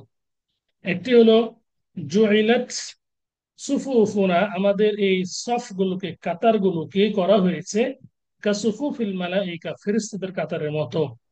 ওয়া জুইলাত লানাল আরদু মাকুল্লুহা মসজিদান, এবং আমাদের জন্য পুরো পৃথিবীকে, পৃথিবীর জমিন করা হয়েছে মসজিদ। ওয়া জুইলাত তুরবাতুহা লানা তাহুরান ইদা লাম নাজিদিল মা, এবং এই আমাদের জন্য তার মাটিকে পবিত্রতা করা হয়েছে যদি আহ, পানি না পাওয়া যায়। প্রিয় উপস্থিতি, তাহলে এখান থেকে আমরা যে বিষয়টি জানতে পারলাম যে আহ, সুফুফুল, আমাদের কাতারগুলোকে ফেরেশতাদের কাতারের মতো করা হয়েছে। এটি অন্যান্য নবী বা অন্যান্য নবীর উম্মতের জন্য এটিকে করা হয় নাই। আরেকটি বৈশিষ্ট্য উল্লেখ করব, দুনিয়াতে যে বৈশিষ্ট্যে উম্মতে মুহাম্মদীকে আল্লাহ সুবহানাহু ওয়া তাআলা প্রদান করেছেন, সেটি হলো যে দুর্ভিক্ষ দিয়ে এই উম্মতে মুহাম্মদীকে আল্লাহ সুবহানাহু ওয়া তাআলা মেরে ফেলবেন না। একটি লম্বা হাদিসে আছে, আল্লাহ নবী তিনটি দোয়া করেছিলেন, তো দুটি কবুল করেছেন আর একটি কবুল করেননি। তো যেটি কবুল করেছেন তার মধ্যে অন্যতম হলো যে আল্লাহ নবী সাল্লাল্লাহু আলাইহি ওয়াসাল্লাম দোয়া করেছিলেন যে তার উম্মতকে যেন দুর্ভিক্ষের মাধ্যমে মেরে ফেলা না হয়। এই হাদিসটি অনেক লম্বা, এখানে একটি এই ছোট্ট যেটি আমাদের আলোচ্য বিষয় সেটি আমি পাঠ করব। আল্লাহ নবী সাল্লাল্লাহু আলাইহি সাল্লাম বলছেন, ওয়া ইন্নী উ'তিতুকা লিউম্মাতিকা ওয়া ইন্না রাব্বী ক্বালা ইয়া মুহাম্মদ। আল্লাহ রব বলছেন, ক্বালা ইয়া মুহাম্মদ, নিঃসন্দেহে আমার রব বলছেন, ওহে মুহাম্মদ, ইন্নী ইযা কাদাইতু কাদাআন, যখন আমি কোনো ফয়সালা করি, ফাইন্নাহু লা ইউরাদ্দু, সেই ফয়সালাটা আর আহ, আহ, প্রত্যাখ্যান করা হয় না। ওয়া ইন্নী উ'তিতুকা লিউম্মাতিকা, আমি নিঃসন্দেহে তোমার উম্মতকে প্রদান করেছি, আল্লাহ উহলিকাহুম বিসালাতিন আম্মা, দুর্ভিক্ষ দিয়ে আমি তাদেরকে ধ্বংস করব না। তো আল্লাহ নবী সাল্লাল্লাহু আলাইহি সাল্লাম দোয়া করেছিলেন, তো এখানে কবুল করেছেন যে এই উম্মতে মুহাম্মাদীকে দুর্ভিক্ষ দিয়ে আল্লাহ সুবহানাহু ওয়া তাআলা মেরে ফেলবেন না। যেমন দুর্ভিক্ষ ইতিপূর্বে হয়েছে, এখন আমাদের দুর্ভিক্ষ হবে, এটি সাময়িক এবং কিছু অঞ্চলে, কিন্তু পুরো জাতিকে এই দুর্ভিক্ষ দিয়ে আল্লাহ সুবহানাহু ওয়া তাআলা মেরে ফেলবেন না। এটা একটা উম্মতে মুহাম্মদের একটি বৈশিষ্ট্য। এই হাদিসের শেষের অংশটা আরো বেশি মানে আমাদের আহ, জীবনের জন্য উপকারী, সেটি জানার। ও আল্লাহ উসাল্লিতা আলাইহিম আদুওয়াম মিন সিওয়া আনফুসিহিম, যে আল্লাহ আল্লাহ নবী সাল্লাল্লাহু আলাইহি ওয়াসাল্লাম বলছেন যে আল্লাহ বলেছেন, নিঃসন্দেহে আমার রব বলেছেন যে লা উসাল্লিতু আলাইহিম আদুওয়ান, যে কোন শত্রুপক্ষকে লেলিয়ে দিবেন না এই উম্মতে মুহাম্মদীকে, মিন সিওয়া আনফুসিহিম, তারা নিজেরা ব্যতীত, অর্থাৎ শত্রুপক্ষ এসে একযোগে হামলা করে জয়লাভ করতে পারবে না, কিন্তু তারা নিজেরা নিজেরা যখন কাটাকাটি মারামারি করবে তখন এটা ভিন্ন। তথা নিজেরা নিজেরা মারামারি কাটাকাটি করে বিভিন্নভাবে তারা আক্রান্ত হবে, কিন্তু একযোগে শত্রুপক্ষে এসে ঝাঁপিয়ে পড়তে পারবে না। বাস্তবে তাই আমরা দেখতে পাই, বিভিন্ন স্থানে যখন যুদ্ধ সংগঠিত হচ্ছে, মুসলমানরাই মুসলমানদের বিপক্ষে লড়াই করছে, কাফেররা ভীতু। আমরা জানি কাফেররা ভীতু, তারা পারবে না, কারণ এই হাদিস সহ অন্যান্য হাদিসে আছে তারা তাদের হৃদয়কে ভয় ভীতির মাধ্যমে আল্লাহ সুবহানাহু ওয়া তাআলা তাদের হৃদয়ে ভয় ভীতিকে সঞ্চার করে রেখেছেন। তারা পারবে না। যখন মুসলমান একে অপরকে যখন সহযোগিতা করে, মুসলমান যখন কাফেরকে সহযোগিতা করে, তখন তারা এসে আক্রমণ করে। এখন এই অবস্থাটি কিন্তু ফিলিস্তিনে একদল মুসলিম দাবি করছে, তারা বিভিন্ন ভাবে মানে শত্রুর সাথে যুদ্ধ করার জন্য বিভিন্ন কথাবার্তা, বিভিন্ন উস্কানি দিচ্ছে। যাদেরকে হুসি আমরা বলছি, এরা মুসলিম দাবি করে, আসলে এরা মুসলিম নয়, এরা খাওয়ারিজ।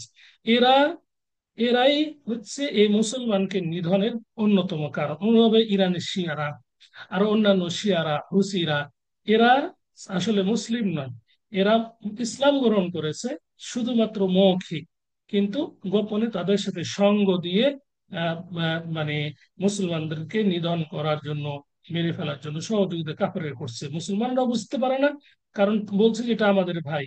তো বাস্তবে তাই, যে মুসলমানরা নিজেরা নিজেরাই যুদ্ধ বিগ্রহে লিপ্ত হয়ে যাবে, তখন তারা পরাজয় লাভ করবে, পরাজয় বরণ করবে। আর অপর পক্ষে কাফেররা এর মাধ্যমে, মুসলমানদের মাধ্যমে বিজয় লাভ করবে। আল্লাহ আমাদের আহ, সঠিক বুঝদান করুন, আমিন। আরেকটি সর্বশেষ উম্মতে মুহাম্মদীকে পৃথিবীতে যে গুণে গুণান্বিত আল্লাহ সুবহানাহু ওয়া তাআলা করেছেন, সেটি উল্লেখ করে শেষ করব। সেটি হলো, এই উম্মতে মুহাম্মদী যখন আহ হৃদয়ে অনেক কিছু পরিকল্পনা করে, কিন্তু কাজে যদি বাস্তবায়ন না করে, তাহলে আল্লাহ সুবহানাহু ওয়া তাআলা এই নিয়ে পাকড়াও করবেন না। অনুরূপে যেগুলো ভুলে হয়েছে, সেগুলো সেগুলো সম্পর্কেও আহ পাকড়াও আল্লাহ সুবহানাহু ওয়া তাআলা করবেন না। এই মর্মে একটা হাদিস আছে, হাদিসটি অনেক লম্বা, শেষে যে অংশটুকু সেটি পাঠ করব। আবু হুরায়রা রাদিয়াল্লাহু তাআলা আনহু, তিনি বলছেন, রাসূল সাল্লাল্লাহু আলাইহি ওয়াসাল্লাম ইরশাদ করেন, ইন্নাল্লাহ তাযাওয়াজা লি উম্মতি মা মা মা মা হাদাসাত বিহি আনফুসুহা মা লাম ইয়াতাকাল্লামু আও ইয়ামালু বিহি, যে আমার উম্মতের আহ, যে বিষয়গুলো তারা অন্তরে উদিত করে, অন্তরে যারা কল্পনা জল্পনা করে, যতক্ষণ পর্যন্ত তারা না বলে অথবা এই কাজে পরিণত না করে, ততক্ষণ পর্যন্ত আল্লাহ সুবহানাহু ওয়া তাআলা তাদেরকে ক্ষমা করে দিয়েছেন, এগুলো হিসাব দিবেন না। এরশাদ মর্ম এটা হলো। কারণ একজন ব্যক্তি অনেক খারাপ চিন্তা করেছে, সে মুখেও বলছে না, কাজেও পরিণত করছে না, আল্লাহর কাছে ক্ষমা চাইলে আল্লাহ সুবহানাহু ওয়া তাআলা ক্ষমা করে দিবেন, আর এটি অটোমেটিক ক্ষমা হয়ে যাবে অন্যান্য মানে তার সৎ আমলের মাধ্যমে, যদি সেটি কাজে পরিণত না করে। তাহলে এক নাম্বার হলো, যখন আমাদের হৃদয় খারাপ কিছু ওয়াসওয়াসা চলে আসবে, আউযুবিল্লাহি মিনাশ শাইতানির রাজিম, আমাদের পাঠ করতে হবে এবং এই থেকে ভালো চিন্তাগুলো করতে হবে। দ্বিতীয়ত, এই ব্যাপারে কথা বলা যাবে না যে আমি এই কাজটি করব, খারাপ কাজ কথা বলা যাবে না। কারণ আপনি যদি খারাপ কাজটি নাও করেন, আপনার কথার মাধ্যমে আরেকজন করতে পারে অনুভাবে, আও ইয়ামালু বিহি, এই খারাপ কাজটা করাও যাবে না।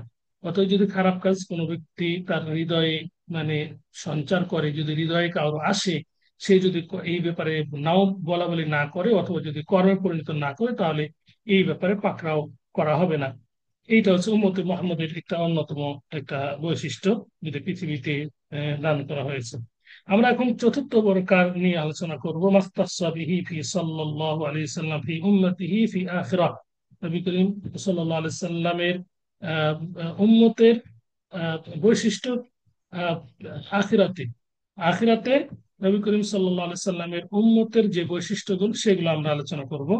প্রথমটি হলো আল গুররুল মুহাজ্জালুন, শুভ্রতা। এক প্রকার উজুর কারণে যে শুভ্রতা হয়, এই শুভ্রতা এটি উম্মতে মুহাম্মদীকে দান করা হয়েছে। আর গুররুল মুহাজ্জালুন, উজুর করার কারণে যে একটা শুভ্রতা জ্যোতি, আহ, এই জ্যোতিটা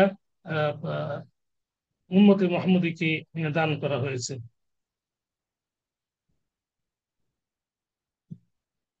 হাদিসটি একটি হাদিস এভাবে এসেছে,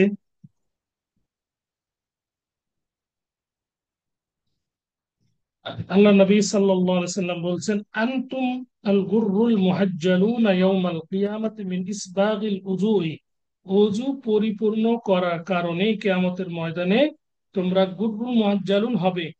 তোমরা হচ্ছে গুররুল মুহাজ্জালুন। ফামান ইসতাতাআ মিনকুম, অতএব তোমাদের মধ্যে যে ব্যক্তি সক্ষম হয়, ফাল ইতিল গুররাতাহু ওয়া তাহজিলাহু, সে যেন তার গুররাতকে সে যেন লম্বা করে নেয়। এক প্রকার জ্যোতি, যেটা কিয়ামতের ময়দানে যে জ্যোতির মাধ্যমে উম্মতে মুহাম্মদকে চিনা যাবে, আর এই জ্যোতিটা হওয়ার কারণ হলো উজু। তো এই কারণে এই হাদিসকে বাস্তবায়ন করার জন্যই আবু হুরাইরা রাদিয়াল্লাহু তাআলা আনহু তিনি আহ, মানে কনই সহ উজু করার পাশাপাশি আরেকটু বেশি তিনি ধৌত করতেন তার বাহু, এবং মুখমণ্ডলের পুরোটাই তিনি আহ, আহ, আহ, ই করতেন, ভালো করে ধৌত করতেন। আহ, তো কারণ আল্লাহ নবী সাল্লাল্লাহু আলাইহি ওয়াসাল্লাম যেহেতু বলেছেন যে ব্যক্তি সক্ষম হয়, সে যেন তার গুররতকে, এই উজ্জ্বলতাকে বৃদ্ধি করে নেয়। তো এই হাদিস থেকে এইভাবে তিনি বুঝেছেন যে অজুর অঙ্গ প্রত্যঙ্গ গুলো আহ ধৌতের মাধ্যমে এই যে জ্যোতি হবে, এই যদি আমি আরেকটু বেশি করে ধৌত করি, তাহলে সেটাও জ্যোতিতে পরিণত হবে। তো এই কারণে আবু হুরায়রা রাদিয়াল্লাহু আনহু তিনি একটু বেশি পরিমাণে ধৌত করতেন, প্রিয় উপস্থিতি। তাহলে উজু যারা আমরা করি, তা তারা যদি আমরা পরিপূর্ণ উজু করি, মিন ইসবাগুল উজু বলা হয়েছে, পরিপূর্ণ উজু, উজুর মধ্যে কোনো নকশ যেন না থাকে, পরিপূর্ণ অজু, ভালো করে কবজি সহ, কনুই সহ ধৌত করা, যতটুকু ধৌত করার কথা আছে ততটুকু ধৌত করা। যদি পরিপূর্ণ, এক কথায় পরিপূর্ণ উজুর মধ্যে যদি কোনো ত্রুটি না থাকে, যদি আমরা করতে পারি, তাহলে আমরাই হব গুররুল মুহাজ্জালুন, সে- এক প্রকার যে জ্যোতি, হ্যাঁ সে জ্যোতি জাতি। তো অন্যান্য অন্যান্য আহ, উম্মতের জন্য, অন্যান্য নবীর উম্মতের জন্য এটি বৈশিষ্ট্য নয়। কিয়ামতের ময়দানে এই বৈশিষ্ট্য শুধুমাত্র উম্মতে মুহাম্মদের হবে। তাদের এই উজুর অঙ্গ প্রত্যঙ্গগুলোতে জ্যোতি, এক প্রকার জ্যোতি আল্লাহ সুবহানাহু ওয়া তাআলা প্রদান করবেন। এই জ্যোতি দেখেই বোঝা যাবে এটা উম্মতে মুহাম্মাদি। এটি শুধুমাত্র উম্মতে মুহাম্মদের জন্য এটি এটি খাস। আরেকটি বৈশিষ্ট্য হলো কিয়ামতের ময়দানে বা আখিরাতে, সেটি হলো আহ, যে সর্বপ্রথম সিরাত পার পার হবে উম্মতে মুহাম্মদী, এবং জান্নাতে প্রবেশ করবে উম্মতে মুহাম্মদী। অনেক লম্বাই হাদিস একটা আছে।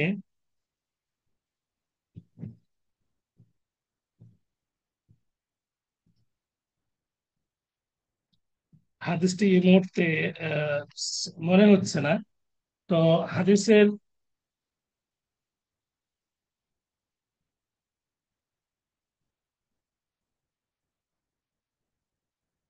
হাদিসটা একটু দেখতে হবে, এই মুহূর্তে মনে আসছে না। তবে হাদিসের ভাষায় এরকম যে সর্বপ্রথম জান্নাতে প্রবেশ করবে উম্মতে মুহাম্মাদি, এবং সর্বপ্রথম সিরাত পার হবে উম্মতে মুহাম্মাদি, এই মর্মে আল্লাহ নবী সাল্লাল্লাহু আলাইহি ওয়াসাল্লাম বলেছেন, ওয়া আউয়ালু মা ইয়াদখুলুল জান্নাতা দারুস সালাম, সর্বপ্রথম দারুস সালাম জান্নাতে প্রবেশ করা হবে। তো এই ধরনের হচ্ছে হাদিস আছে, লম্বা হাদিস। তো এটা এই মুহূর্তে আমার মনে আসছে না। আরেকটি হাদিস, আহ, আরেকটি ফজিলতের কথা এভাবে এসেছে যে উম্মতে মুহাম্মদী কাজ করবে কম, কিন্তু প্রতিদান পাবে বেশি। প্রতিদান পাবে বেশি।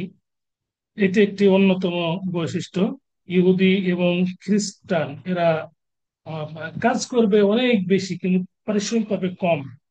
আর উম্মতে মুহাম্মদী কাজ করবে আহ, কম, কিন্তু পরিশ্রম পাবে বেশি। তো এই উম্মতে মুহাম্মদীর ফজিলত, এটা অন্যতম একটি ফজিলত। হাদিসটি এইভাবে এসেছে, ইন্নামা আজালুকুম ফি আজালিম মিন খিলালি মিনাল উম্মতি মা বাইনাল আসরি ইলা মাগরিবিশ শামস। আহ, ইন্নামা আজালুকুম, নিঃসন্দেহে তোমাদের আয়ুকাল, ফি আজালিম মিন খিলালিল উম্মাহ, অন্য উম্মার তুলনায়, অন্য জাতির তুলনায় আসর এবং মাগরিবের মধ্যবর্তী সময়ের মতো। এরপরে আল্লাহ নবী সাল্লাল্লাহু আলাইহি ওয়াসাল্লাম বলছেন, ওয়া ইন্নামা মাসালুকুম ওয়া মাসালুল ইয়াহুদি ওয়ান নাসারা, নিঃসন্দেহে তোমাদের এবং ইহুদি খ্রিস্টানদের দৃষ্টান্ত হলো ওই ব্যক্তির মতো, কারজুলি, ওই ব্যক্তির মতো, ইস্তামালা হুম্মালান, যে ব্যক্তিকে কোন এক ব্যক্তি আমেল হিসেবে নিযুক্ত করলো, অথবা বলল, মাই ইয়ামাল লি ইলা নিসফি ইলা নিসফিন নাহার আলা কিরাতিন, কে এমন আছে যে অর্ধেক দিন পর্যন্ত এক রাত বিনিময়ে আহ, কাজ করবে। ফাআমিলাতুল ইয়াহুদু, ইহুদি আমল করলো এবং এক কিরাত পেয়ে গেল। কিরাতুন ফাকিরাত, এক কিরাত পেয়ে গেল। অন্যভাবে আরেকজনকে বলল যে ভাই ইয়ামালু লি মিন নিসফিন নাহার, আরেকজন বলল যে কে আমার কাজ করবে অর্ধেক দিন পর্যন্ত, ইলা অর্ধেক দিন থেকে আসর পর্যন্ত, এক কিরাতের বিনিময়ে।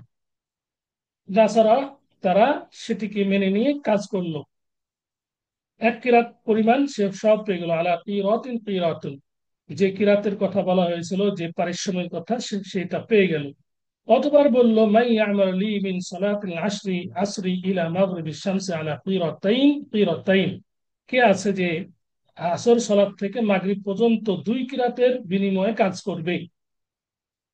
আল্লাহ নবী বলছেন, আলা ফাআনতুমুল্লাযীনা ইয়ামালুনা মিন সালাতিল আসরি ইলা মাগরিবিশ শামস, জেনে রেখো তোমরাই কিন্তু ওই জাতি যারা আসর থেকে মাগরিব পর্যন্ত দুই কিরাতের বিনিময়ে কাজ করবে। আলা লাকুমুল আজরু মাররাতাইন, জেনে রেখো তোমাদের জন্য ডবল প্রতিদান। এই হাদিস থেকে ইহুদি এবং খ্রিস্টান জাতির থেকে আমাদেরকে এই উম্মতে মুহাম্মদীকে শ্রেষ্ঠত্ব প্রমাণ প্রদান করা হয়েছে। ইহুদি জাতি আহ, তারা অর্ধেক দিন কাজ করলো এক কিরাতের বিনিময়ে পরিশ্রম, তাদেরকে সেটা সেভাবে বলা হয়েছে, এত এক কিরাতই তোমরা পাবে, সেটাতে তারা রাজি।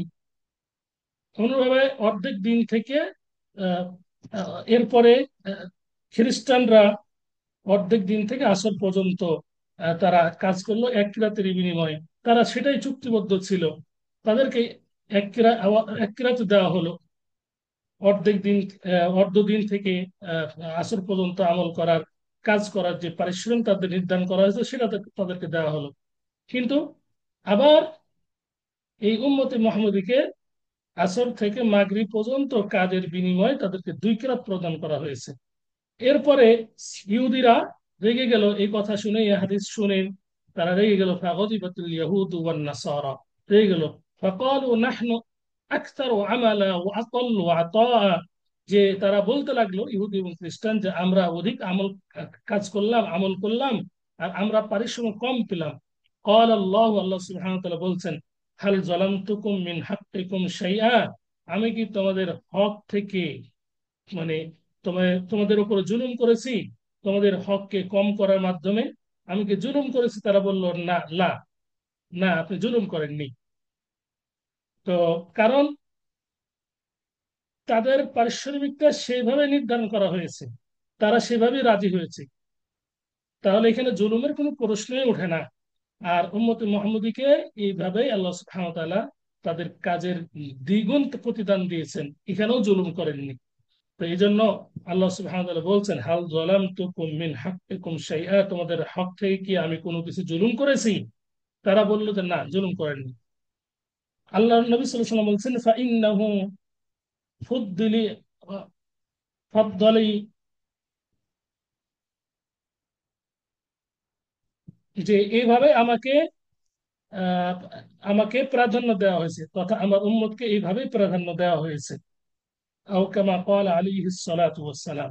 এই হাদিস থেকে আমাদের মুখ্য আহ, বা আলোচ্য বিষয় হলো যে এই উম্মতে মুহাম্মাদীর হায়াত হবে কম, হায়াত তথা তারা জীবিত থাকবে কম, কিন্তু এর মধ্যেই যারা কাজ করবে, আমল করবে আহ, যথা নিয়মে শরীয়ত মোতাবেক, তাদেরকে পরিশ্রমটা অন্যান্য জাতির থেকে বেশি দেওয়া হবে। তাদের হায়াত, তাদের কাজ এটি কম হবে, তাদের ইবাদত কম হলেও তাদের প্রতিদানটা আল্লাহর নিকট অনেক বেশি হবে। তো অতএব সেই জাতি আমরা, আল্লাহ আমাদের সঠিক বুঝদান করুন এবং পরিপূর্ণভাবে আমল করার তৌফিক দান করুন। সর্বশেষ যে বৈশিষ্ট্যের কথা উল্লেখ করব সেটি হলো আকসার ও আহলিল জান্নাহ। আহ, এই উম্মতে মুহাম্মদীকে আল্লাহ সুবহানাহু ওয়া তাআলা সবচেয়ে বেশি জান্নাতে প্রবেশ করাবেন। এই মর্মে একটি হাদিস আছে। হাদিসটি আবু সাঈদ খুদরি রাদিয়াল্লাহু তাআলা আনহু থেকে বর্ণিত। তিনি বলছেন, ক্বালা সাল্লাল্লাহু আলাইহি ওয়াসাল্লাম, আল্লাহ সুবহানাহু ওয়া তাআলা বলছেন, আল্লাহ রাসূল সাল্লাল্লাহু আলাইহি ওয়াসাল্লাম বলছেন, আরজু আন তাকুনু নিসফা আহলিল জান্নাতি, আমি আশা করি তোমরা জান্নাতের অর্ধেক হবে, অন্যান্য জাতিরা অর্ধেক, তোমরা অর্ধেক। ফাকাব্বারনা, সাহাবীরা বলছেন যে আমরা আল্লাহু আকবার বললাম। فقال, এরপর আল্লাহ রাসূল সাল্লাল্লাহু আলাইহি ওয়াসাল্লাম বললেন, মা আনতুম ফিন নাসি ইল্লা কাশা'রাতিস সাউদাই ফি জিলদিস সাউরিন আবিয়াদ আও কাশা'রাতি বাইদা ফি জিলদিন সাউরিন আসওয়াদ। আহ, অর্থাৎ এই হাদিস থেকে এতটুকু আমরা বুঝতে পারি যে আহ, সাহাবীরা যখন আল্লাহ আকবার বললেন, তখন আহ, মানে তাদের সংখ্যাটা আল্লাহ নবী সাল্লাল্লাহু আলাইহি ওয়াসাল্লাম এইভাবে বলেছেন, যেমন যে কালো কালো জন্তুর মধ্যে, কালো জন্তুর আহ, আহ, যে যে পশম, পশমের মধ্যে পুরোটাই, জন্তুর পশম হলো কালো, এর মধ্যে যেমন সাদা অল্প কিছু পশম আছে যেমন চিনা যায়, অথবা আহ, সাদা, পুরোটাই সাদা, এর মধ্যে অল্প কিছু কালো তার পশম রয়েছে, যেমন ভাবে খুব চিনা যায়, তোমাদেরকে সেভাবে চিনা যাবে। অর্থাৎ তোমরা এমন আধিক্য হবে তোমাদের জান্নাতে যে যে তোমাদেরকে চিনা যাবে, অন্যদের তোমাদের আধিক্যের কারণে অন্যদেরকে তেমনটা চিনা যাবে না। এই হাদিস থেকে আমরা এতটুকু বুঝতে পারলাম যে জান্নাতে এই উম্মতি মুহাম্মদের সংখ্যাটা বেশি হবে, অন্যান্য জাতির তুলনায় বেশি হবে। তো আল্লাহ সুবহানাহু ওয়া তাআলা আমাদেরকে সেই নবীর উম্মত হিসেবে আল্লাহ সুবহানাহু ওয়া তাআলা কবুল করেছেন। আমরা যেন ঠিক মতো আমল করার মাধ্যমে জান্নাতে বেশি যেতে পারি, আমাদের সংখ্যাটা যেন আদক্ষ হয়। আল্লাহ সুবহানাহু ওয়া তাআলা সেই ধরনের আমল করার তৌফিক দান করুন, আল্লাহ আমিন। আজকে এই পর্যন্তই। আল্লাহ সুবহানাহু ওয়া তাআলা যে বিষয়গুলো বলা হলো সেগুলো যেন আমরা অর্জন করতে পারি, অর্জন করার মাধ্যমে শ্রেষ্ঠ উম্মত আমরা যেন হতে পারি। আল্লাহ সুবহানাহু ওয়া তাআলা আমাদের তৌফিক দান করুন। যে কাজগুলো করলে আমরা উম্মত জাতি, উত্তম বা শ্রেষ্ঠ জাতি হতে পারবো, আমরা আমাদের বৈশিষ্ট্য সর্বশ্রেষ্ঠ হবে, সেই কাজগুলো যেন আল্লাহ আমাদেরকে করার তৌফিক দান করেন, আল্লাহ আমিন। আকুলু কওলি হাযা ওয়া আস্তাগফিরুল্লাহ লি। আজকে এই আমরা আলোচ্য বিষয় এতটুকুই। এখন কারো প্রশ্ন থাকলে আমরা প্রশ্ন উত্তর নিতে পারি, কিংবা আরো অন্য বিষয় আলোচনা করবো। আমাদের এই বিষয়টি এই পর্যন্ত শেষ। আল্লাহু আলাম ওয়া জাযাকুমুল্লাহু খাইরান ওয়া বারাকাল্লাহু ফীকুম।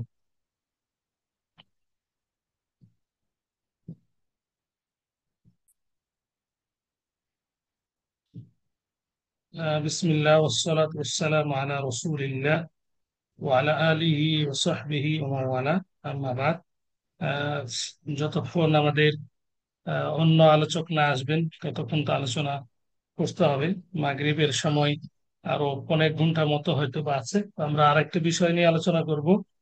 আহ, সেটি হলো হাদিউ মুহাম্মাদিন সাল্লাল্লাহু আলাইহি ওয়াসাল্লাম ফি ইবাদাতিহি ওয়া মুআমালাতিহি ওয়া আখলাকিহি। নবী করিম সাল্লাল্লাহু আলাইহি সাল্লামের ইবাদতের এবং মুআমালাত এবং আখলাকের ক্ষেত্রে আদর্শ কি। নবী করিম সাল্লাল্লাহু আলাইহি সাল্লাম আদর্শ সম্পর্কে আলোচনা করব, ইবাদতের ক্ষেত্রে মুআমালাত, লেনদেন এবং তার চরিত্র। এই এই এইগুলো, এই বিশেষ করে এই কয়েকটি বিষয় আপনাদের সাথে শেয়ার করব। প্রথমত, লম্বা একটি বিষয়, এই বিষয়টি হয়তো বা বলতে বলতে শেষ হয়ে যাবে। হাদিউ মুহাম্মাদিন সাল্লাল্লাহু আলাইহি সাল্লাম ফি ইবাদাতিহি, ইবাদতের ক্ষেত্রে মুহাম্মদ সাল্লাল্লাহু আলাইহি সাল্লামের আদর্শ। এই বিষয়টি আমি আজকে আপনাদের সামনে কিছু আলোচনা করব, মা তৌফিক ইল্লা বিল্লাহ। তথা বিষয়টির বুঝতে হয়তো অনেকের সমস্যা হতে পারে। নবী করিম সাল্লাল্লাহু আলাইহি সাল্লাম কিভাবে ইবাদত করতেন, সেটাই আজকে এখন আলোচনা করব ইনশাআল্লাহ। ইবাদত ইবাদতে নবী করিম সাল্লাল্লাহু আলাইহি সাল্লাম আদর্শ, আমি সেটা নিয়ে আলোচনা করব।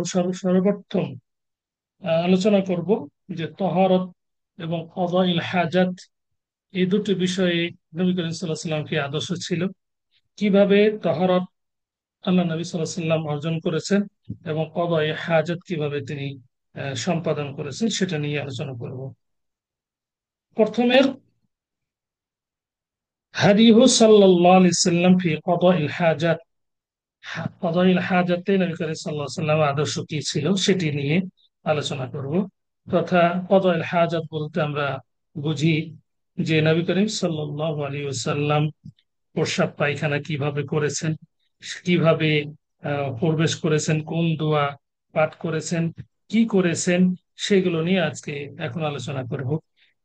অনেকেই আমরা জানি না, না জানার কারণে আমরা অনেক সময় প্রস্রাব পায়খানায় নবী করিম সাল্লাহ সাল্লামের আদর্শ আমরা বাস্তবায়ন করি না। অনেকেই আমরা আহ, জানি, কিন্তু আহ, সেটা আমাদের মনে থাকে না। সকলের স্মরণার্থে আহ, সকলকে স্মরণ করে দেওয়ার জন্য আজকে এই বিষয়টি আলোচনা করবো ইনশাআল্লাহ। নবী করিম সাল্লাল্লাহু আলাইহি সাল্লাম যখন বাইতুল খালা তথা হাম্মামে, টয়লেটে যখন প্রবেশ করতেন, তখন তিনি উম, বাম পা আগে রেখে রাখতেন এবং প্রবেশের পূর্বেই দোয়া বলতেন, আল্লাহুম্মা ইন্নী আউযু বিকা মিনাল খুবুসি ওয়াল খাবাইস। বা মিনাল খুবুসি বা মিনাল খুবসি, দুই ভাবেই জায়েজ আছে, মিনাল খুবুসি ওয়াল খাবাইস।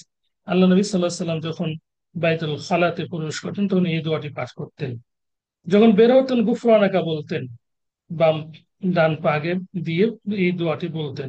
আরেকটি দোয়া, আল্লাহ আলহামদুলিল্লাহিল্লাযী আফানি, এই যে দোয়াটি, এই দোয়াটি সহিভাবে প্রমাণিত নেই। গুফরানাকা এটি এতটুকু যথেষ্ট।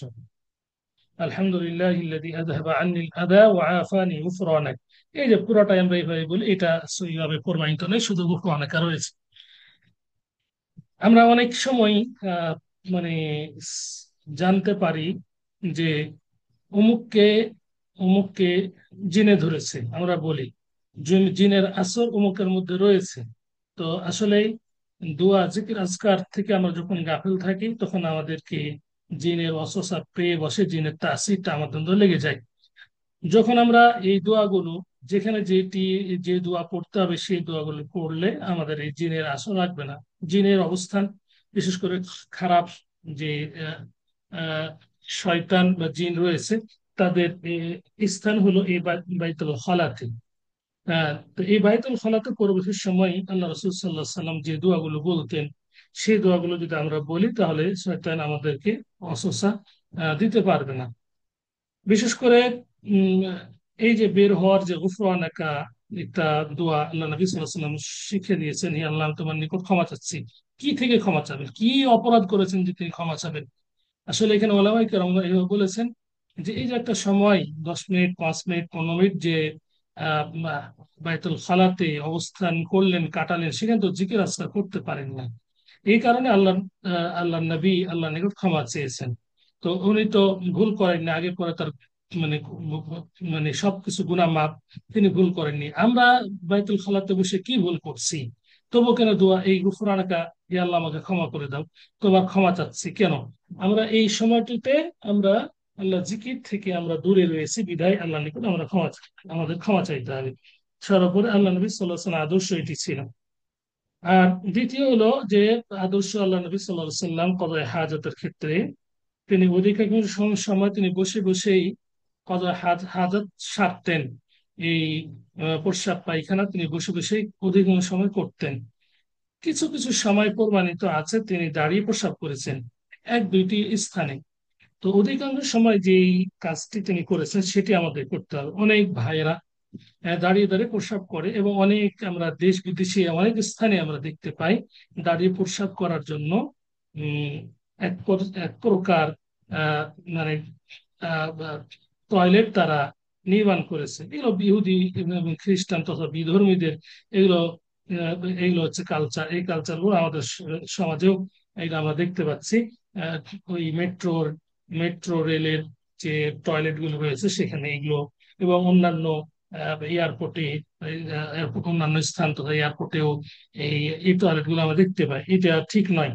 কারণ কেউ যদি বলে যে আল্লাহ রসুল সাল্লাহ সাল্লাম তো দাঁড়িয়ে প্রসাব করেছেন, তো করলে সমস্যা কি? আল্লাহ রসুল সাল্লাহ সাল্লাম কখনো কখনো এক দুইবার করেছেন, এটা সুন্নত নয়। সুন্নত হলে বসে বসে। তবে কারো যদি সমস্যা হয়ে থাকে, সমস্যা হয়ে দাঁড়ায়, তাহলে দাঁড়িয়ে প্রসাব করাটাই সুন্নত। এটি বোঝানোর জন্য আল্লাহ নবী সাল্লাহ সাল্লাম কখনো কখনো দাঁড়িয়ে প্রসাব করেছেন। তো অধিকাংশই আল্লাহ নবী সাল্লাহ সাল্লাম বসে যেহেতু প্রসাব করেছেন, বসে প্রসাব করাটা এটি হচ্ছে সুন্নত, বসে করাটাই। কিন্তু কোনো স্থানে যদি সমস্যা হয়, দাঁড়িয়ে বসে প্রস্রাব করলে ছিটা পড়ে, বা বসে প্রস্রাব করার মতো কোনো মানে কোনো ব্যবস্থা নেই, তখন দাঁড়িয়ে প্রস্রাব করা একদম জায়েজ আছে। তবে সুন্নতের বিষয়টি এটি। কোনোভাবে পানি দ্বারা প্রস্রাব প্রস্রাব পায়খানা কাজটি সারতে হবে। আল্লাহ নবী সাল্লাল্লাহু আলাইহি ওয়াসাল্লাম পানি দিয়েই অধিকাংশ সময় তিনি পানি দিয়েই করেছেন, কখনো পাথরের মাধ্যমে, কখনো পানি এবং পাথরের মাধ্যমে। তো এই যে আল্লাহ নবী সাল্লাল্লাহু আলাইহি ওয়াসাল্লাম অধিকাংশ সময় পানি দিয়ে তিনি এই কাজটি সেরেছেন। কিন্তু এখন আমরা দেখতে পাই যে পানি থাকা সত্ত্বেও অনেকে টিস্যু ব্যবহার করে থাকেন। অনেকে আবার পানির টিস্যু দুটি ব্যবহার করে থাকেন, দুইটি ব্যবহার করে যায়, তবে পানি দিয়ে যদি পরিষ্কার হয়ে যায় টিস্যু ব্যবহার কোনো প্রয়োজন নেই।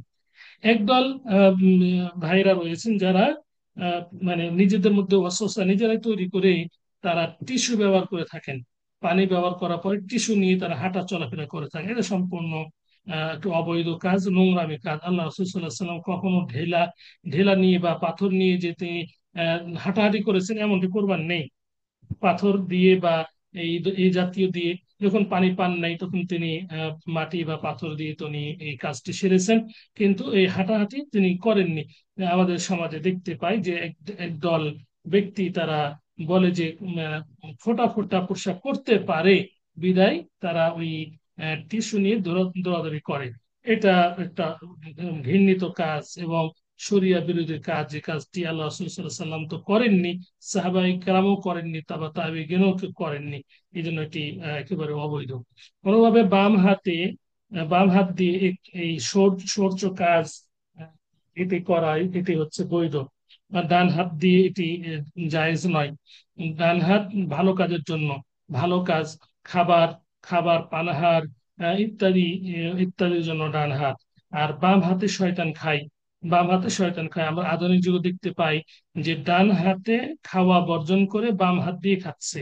এটা নাকি একটা স্টাইল, এটা হচ্ছে সম্পূর্ণ বিধর্মী কাজ। অথচ এই হাদিসে স্পষ্ট আছে যে বাম হাত দিয়ে শয়তান খায়। অতএব বাম হাত দিয়ে খাওয়াটা নিষেধ। অনুরূপভাবে বাম হাত দিয়ে খারাপ কাজ, এই যে শৌচ কাজ করা বা এই কাজায়ে হাজাতের কাজটিকে সম্পাদন করা, পানির মাধ্যমে বা ঢিলা কুলুকের মাধ্যমে, যেটার মাধ্যমে হোক না কেন, আহ সেটাকে বাম হাত দিয়ে এটা করতে হবে, সম্পাদন করতে হবে। তো এখন এটা কেউ যদি আবার ডান হাত দিয়ে করে, এটা মানে ঠিক নয়, এটা অবৈধ। এটা আল্লাহ রসুল সাল্লাহ সাল্লাম এটা আদর্শ নয়। আল্লাহ রসুল সাল্লাহ সাল্লামের আদর্শ পালন করাতেই কল্যাণ রয়েছে, আর যারা আদর্শ পালন করে না সেখানে কল্যাণ নেই। অনুভাবে আমরা যখন আহ, আহ, সফরে যাই বিশেষ করে তখন অনেক স্থানে টয়লেট আমরা পাই না। আল্লাহ নবী সাল্লাল্লাহু আলাইহি সাল্লাম আদর্শ হলো, তিনি যখন সফরে কাজা হাজাত যখন তিনি সারতেন, যখন পায়খানা প্রস্রাব করতে যেতেন, তখন তিনি অনেক দূরে চলে যেতেন, অনেক দূরে, যাতে মানুষের মানে থেকে চক্ষু থেকে তিনি এটা আড়াল হয়ে যান, চক্ষু থেকে তিনি যেন আড়াল হয়ে যান, অনেক দূরে যেতেন। আর বর্তমান আমরা দেখতে পাই অনেক স্থানে সফরে গেছে, হ্যাঁ নিকটে বসে গেল, এটা ঠিক নয়। এটা ঠিক নয়, একে অপরের অঙ্গ প্রত্যঙ্গ দেখছে, কিছুই মনে করে না। আল্লাহ তাদেরকে হেদায়েত দান করুন। এরকম হচ্ছে বিশেষ করে গ্রাম অঞ্চল, এটা আগেও অনেক হতো, এখন কমে গেছে।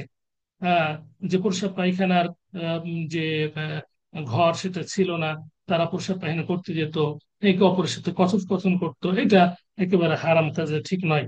আল্লাহ রসুল সাল্লাহ সাল্লাম দূরে যেতেন এবং কখনো তিনি গাছের মাধ্যমে তিনি আর হয়ে বসতেন, কখনো কাপড়ের মাধ্যমে আর হয়ে বসতেন, এইভাবে যাতে মানুষ না দেখতে পারে। আল্লাহ রসুল সাল্লাহ সাল্লামের আদর্শ হলো কদায় হাজতের ক্ষেত্রে তিনি যখন প্রস্রাব পায়খানার একেবারে নিকটবর্তী হতেন তথা টয়লেটে যখন প্রবেশ করতেন, হ্যাঁ, প্রবেশ করার পর তিনি তখন কাপড় খুলতেন। এমন নয় যে প্রস্রাব পায়খানার যাওয়ার প্রস্রাব পায়খানা যে ঘর রয়েছে সেখানে প্রবেশের পূর্বেই কাপড় খুলে দিতে হবে। কিছু কিছু মানুষ আমরা ইতিপূর্বে আমরা লক্ষ্য করেছি, এই ধরনের মানুষ পাওয়া যেত, আগে থেকেই কাপড় খুলে কাপড়টা উঠিয়ে নিত। নাউজুবিল্লাহ মিন জালিক, এটা ঠিক না। আল্লাহ রাসূল সাল্লাল্লাহু আলাইহি ওয়াসাল্লাম, এটা হাদিস এই ধরনের আদর্শ ছিল না। তো কাপড় কাপড় ভিতরে যেই খুলতে হবে, এমনকি যদি আহ, ঘরে কেউ না থাকে, স্বামী স্ত্রী থাকে, তো ভিতরে যে এটা আড়াল করে কাপড়কে খুলতে হবে, কারণ সেটা হচ্ছে আলাদা একটি ঘর, আলাদা একটি স্থান, আলাদা একটি কাজ। এই কাজটি যেভাবে আল্লাহ রাসূল সাল্লাল্লাহু আলাইহি ওয়াসাল্লাম করেছেন সেটিকে করতে হবে। কোনোভাবে প্রসাব পায়খানার সময় আল্লাহ রসুল সাল্লাহ সাল্লামকে যারা সালাম দিতেন উত্তর নিতেন না, সালাম দেওয়াটা এটা ভালো কাজ নয়। প্রসাব পায়খানা যখন মানুষ বসে, তার নিকট দিয়ে অনেকেই আমরা দেখতে পারি যখন গমন করে সালাম দেয়, এই অবস্থায় সালাম দেওয়াও ঠিক নয়, সালামের উত্তর নেওয়াও এটি নিষিদ্ধ। তাহলে এই অবস্থায় সালামের আদান প্রদান এটি ঠিক নয়। সালামের আদান প্রদান এটা একেবারে এটা নিষেধ। এটা আমাদেরকে বুঝতে হবে। এখন আমরা আল্লাহ নবী সাল্লাল্লাহু আলাইহি সাল্লামের আরেকটি আদর্শ জানবো, হাদিয়ু সাল্লাল্লাহু আলাইহি সাল্লাম ফিল উযুই। ওযুর ক্ষেত্রে আল্লাহ রাসূল সাল্লাল্লাহু আলাইহি সাল্লামের কি আদর্শ ছিল, কিভাবে তিনি ওযু করতেন। এই বিষয়গুলো বারবার বলার কারণ এটাই, আহ, যে যে এগুলো আমাদের একটা দৈনন্দিন কাজ, এবং এই দৈনন্দিন কাজ যাতে আমরা রাসূল সাল্লাল্লাহু আলাইহি সাল্লামের আদর্শ অনুযায়ী করতে পেরে নাজাত পাই, এই কারণে এগুলো মানে এই সময়টাকে, অবশ্য সময়টাকে আমরা কাজে লাগাচ্ছি। দৈনন্দিন কাজ, কদায় হাজাত, টয়লেটে যাওয়া আসা, দৈনন্দিন কাজ, উজু দৈনন্দিন কাজ, এই জন্য এই কাজ এইটিকে আবারও স্মরণ করে দেওয়ার জন্য আপনাদের সামনে তুলে ধরার চেষ্টা করছি। আল্লাহ নবী সাল্লাল্লাহু আলাইহি সাল্লাম উজু করতেন অধিকাংশ সময়, তিনি প্রত্যেক সালাতের জন্য আলাদা আলাদা উজু করতেন। এটা আল্লাহ রাসূলের সাল্লাল্লাহু আলাইহি ওয়াসাল্লাম আদর্শ ছিল। কখনো কখনো এক উজু দিয়ে একাধিক সলাত আদায় করতেন। আহ, উজুর পদ্ধতি আপনারা জানেন, উজু ছাড়া সলাত আদায় হবে না, উজু ছাড়া সলাত কবুল হবে না। তো এই কারণে উজুর যে উম, বৈশিষ্ট্যগুলো রয়েছে, আল্লাহ রাসূল সাল্লাল্লাহু আলাইহি ওয়াসাল্লাম যে আদর্শ, সেগুলো আমরা জানবো। তো অনেকেই আমরা মনে করি এক উজু দিয়ে একটি সলাত আদায় করতে হবে, একাধিক সলাত আদায় করা যাবে না, এমনটি ঠিক নয়। এক উজু দিয়ে একাধিক সলাত আদায় করা জায়েজ আছে, তবে উত্তম হলো আল্লাহ নবী সাল্লাল্লাহু আলাইহি সাল্লাম এক উজু দিয়ে এক সলাত অধিকাংশ সময় আদায় করেছেন। এই জন্য প্রত্যেক সলাতের জন্য আলাদা আলাদা উজু করা। আর আমরা জানি উজুর সাথে মানুষের গুনাহগুলো ঝরে পড়ে যায়। বান্দা যখন মুখমণ্ডল ধৌত করে, তখন মুখমণ্ডল দ্বারা মাধ্যমে যে গুনাহ করেছে সেগুলো পানির সাথে সেগুলো পড়ে যায়, ফোঁটা ফোঁটা হয়ে যে পানি পড়ে সেটাই হচ্ছে গুনাহগুলো ঝরে পড়ে। হাত যখন ধৌত করে, হাতের মাধ্যমে যে গুনাহ করেছে সেই গুনাহগুলো ঝরে পড়ে। পা যখন ধৌত করে, পা ধৌত করার সময় যে পানিটা পড়ে, পার মাধ্যমে যে গুনাহ করেছে সেটা মানে পড়ে যায়। আহ, তাহলে উজু করাতে আহ, এক নম্বর উপকার রয়েছে। 2 নম্বর, আল্লাহ রাসূল সাল্লাল্লাহু আলাইহি সাল্লামের যেটা আদর্শ সেটাও বাস্তবায়ন হবে।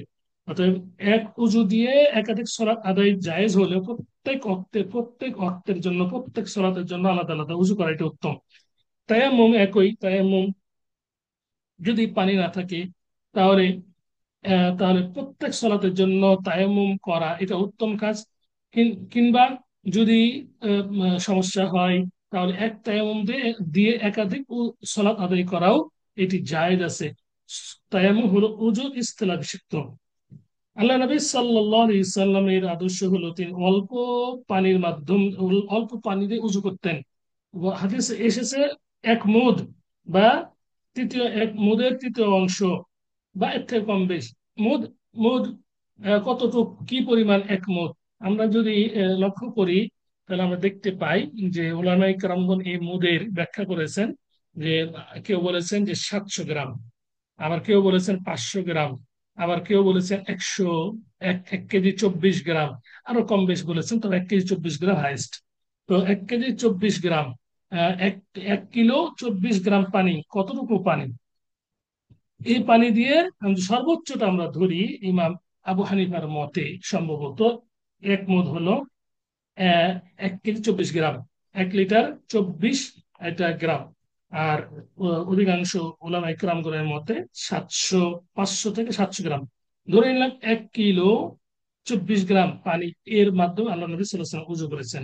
আবার বলে হাদিসে এসেছে যে 1/3 অংশ, এই মুদের 1/3 অংশ, উম, তথা 1 কিলো 24 গ্রাম সর্বোচ্চ, এর 1/3 অংশ দিয়ে এবার কম বেশ দিয়ে উজু করেছেন।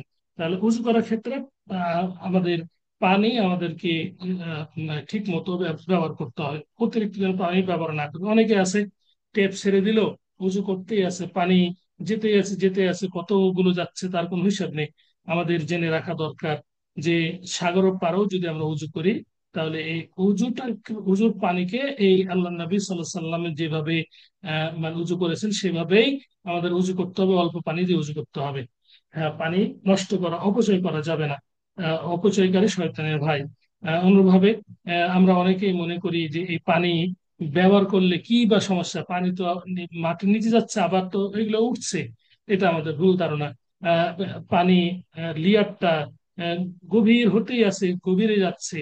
এই কারণে আল্লাহ সুবহানাহু ওয়া তাআলা বলেছেন, কুল আরাইতুম ইন আসবাহা মাউকুম গাওরা ফামান ইয়াতীকুম বিমাইন মাইন। কুল আরাইতুম ইন আসবাহা মাউকুম গাওরা, তোমরা কি ভেবে দেখেছো যদি তোমাদের পানি যদি একেবারে গভীরে চলে যায়, জমিনের গভীরে চলে যায়, পানির লেয়ার যদি একেবারে জমিনের নিচে চলে যায়, ফামান ইয়াতীকুম বিমাইন মাইন, কে স্বচ্ছ পানি তোমাদের জন্য নিয়ে আসবে?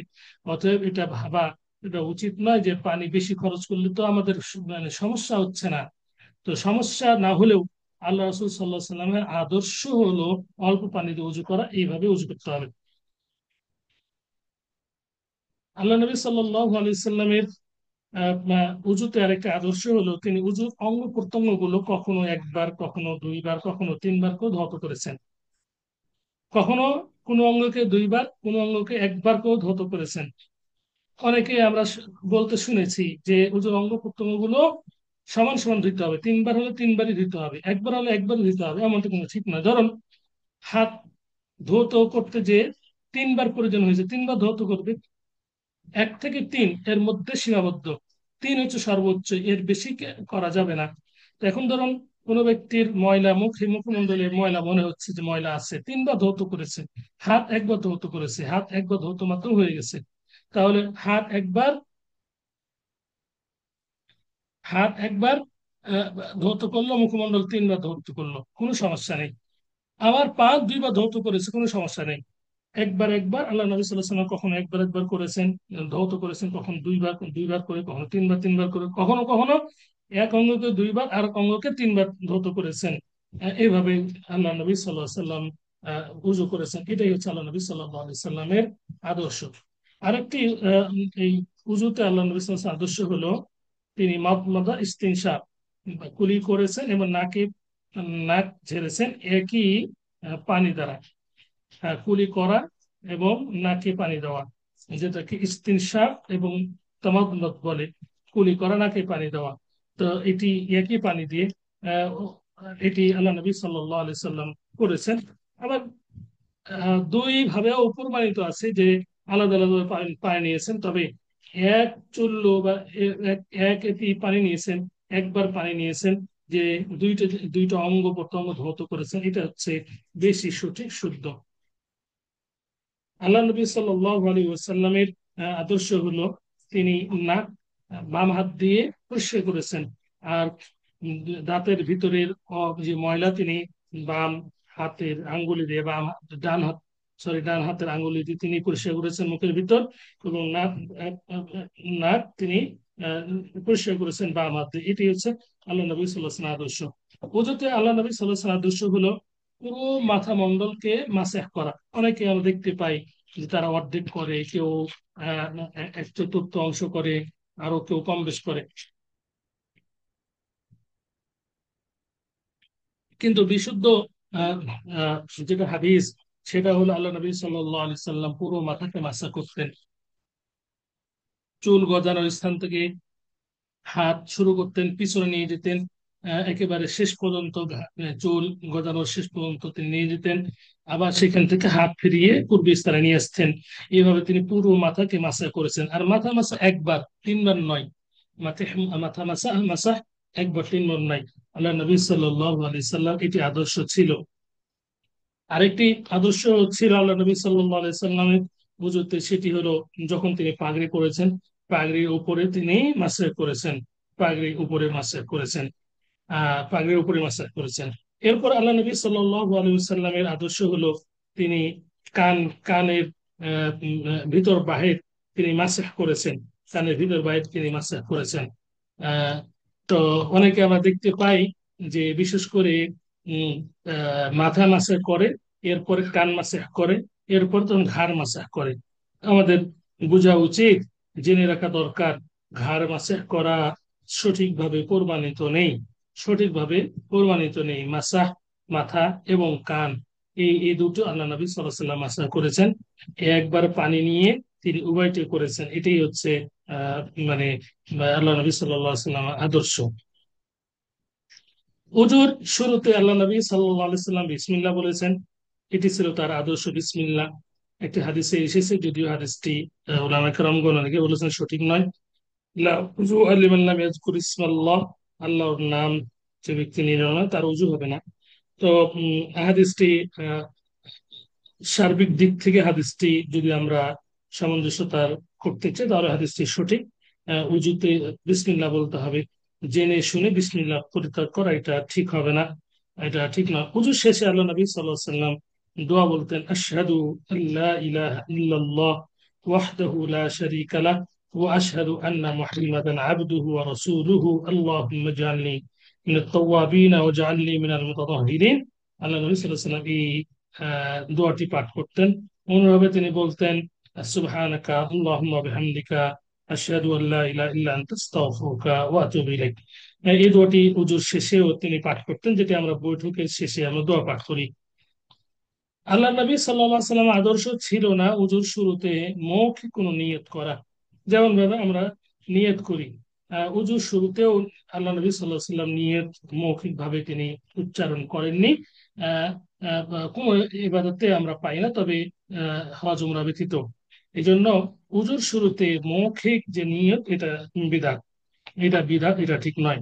আল্লাহ নবী সাল্লাল্লাহু আলাইহি ওয়াসাল্লাম মিরফাকাইন এবং কাবাইন, কনুই এবং কবজি, আহ, আহ, পায়ের যে গোড়ালি রয়েছে, আহ, সেই কনুই, এবং এই হাতের পায়ের যে কাব যেটা গোড়ালি, এবং হাতের আহ, যে কনুই রয়েছে, এই কনুই সহ আল্লাহ নবী সাল্লাল্লাহু আলাইহি ওয়াসাল্লাম ধৌত করতেন।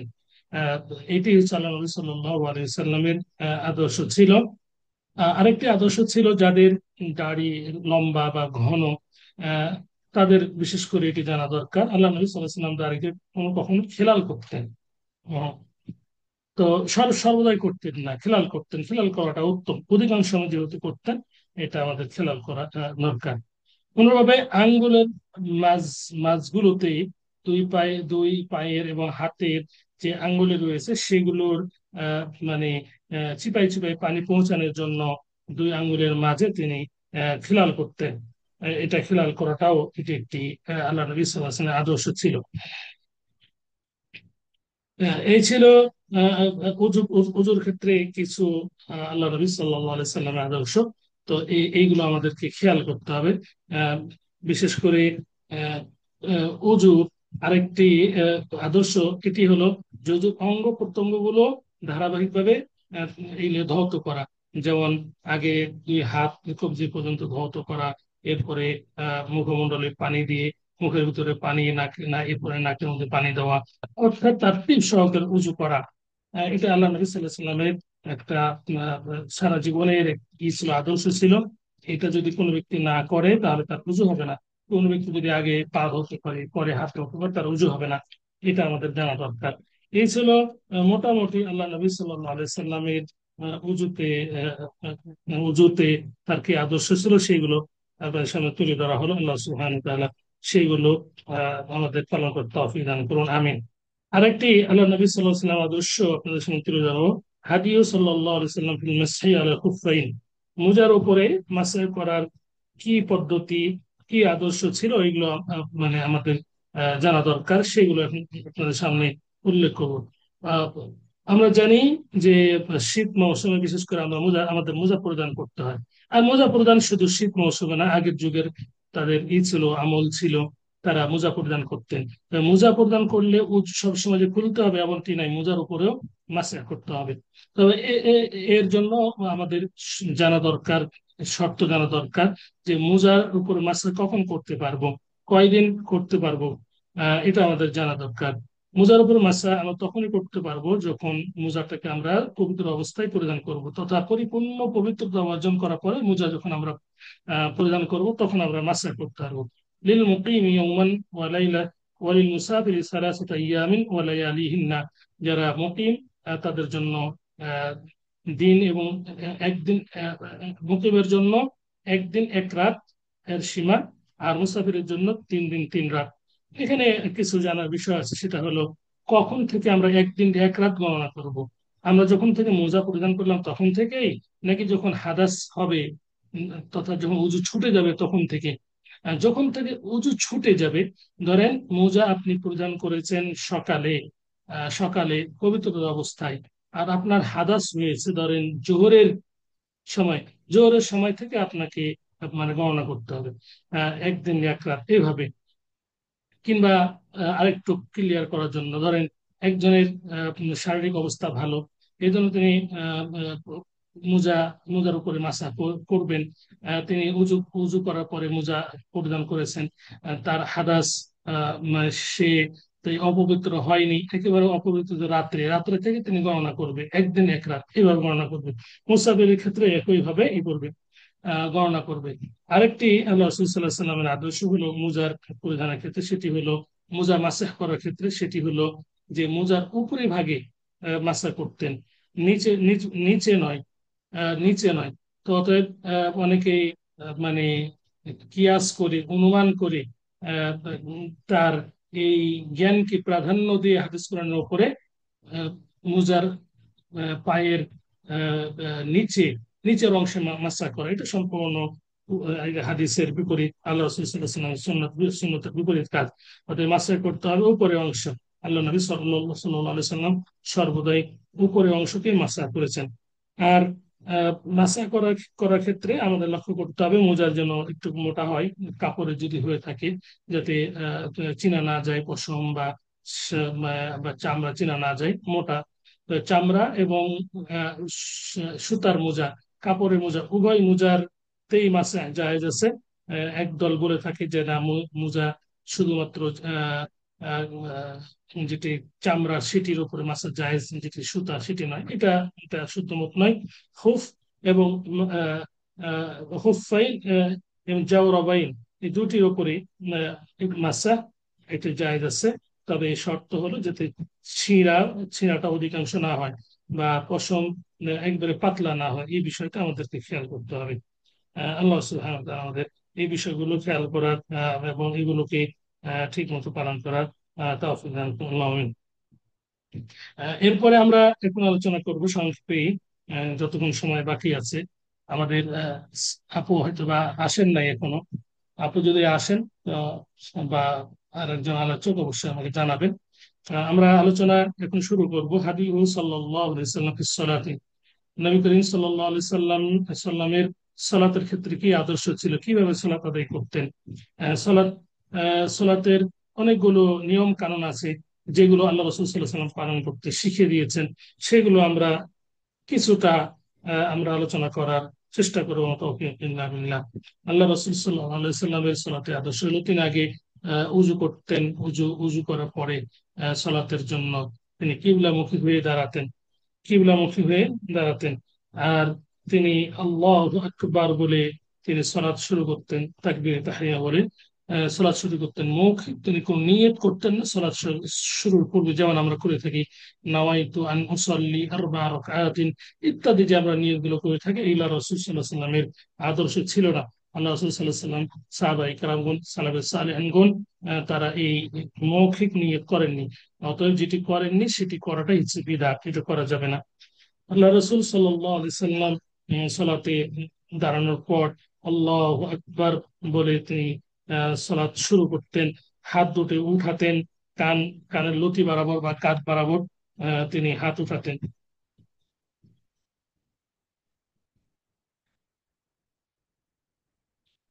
এরপরে আল্লাহ নবী সাল্লাল্লাহু আলাইহি ওয়াসাল্লাম আহ, তিনি দোয়া ইস্তিফতা পাঠ করতেন।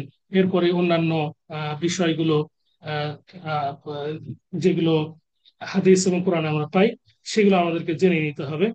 দোয়া ইস্তিফতা পাঠ করার পরে তিনি আউযু বিল্লাহি সামিউল আলিম মিনাশ শাইতানির রাজিম হামজি ওয়া নাফসিহি ওয়া নাফসিহি এটা বলতেন। এরপরে তিনি আহ, তিনি সূরা ফাতিহা তিনি পাঠ করতেন। এরপরে সূরা ফাতিহা শেষ হলে অন্যান্য সূরা পাঠ করতেন। এরপর রুকু করতেন, সাজদা করতেন। এগুলো ইনশাআল্লাহ অন্য সময় আবারও অবসর সময় আমরা ইনশাআল্লাহ আলোচনা করব ইনশাআল্লাহ। আমাদের আপু চলে এসেছেন, এই জন্য আলোচনা শেষ করতে চাচ্ছি। আল্লাহ সুবহানাহু ওয়া তাআলা যে আলোচনাগুলো আমরা করলাম আহ, সেগুলোর উপরে আমল করার তৌফিক দান করুন, আল্লাহ আমিন। যেগুলো ভুল হয়েছে সেগুলো সংশোধন করে আমল করার তৌফিক দান করুন, আল্লাহ আমিন। যারা আলোচনাগুলো শুনলেন সকলকে আল্লাহ সুবহানাহু ওয়া তাআলা জাযা খাইর দান করুন, আল্লাহ আমিন।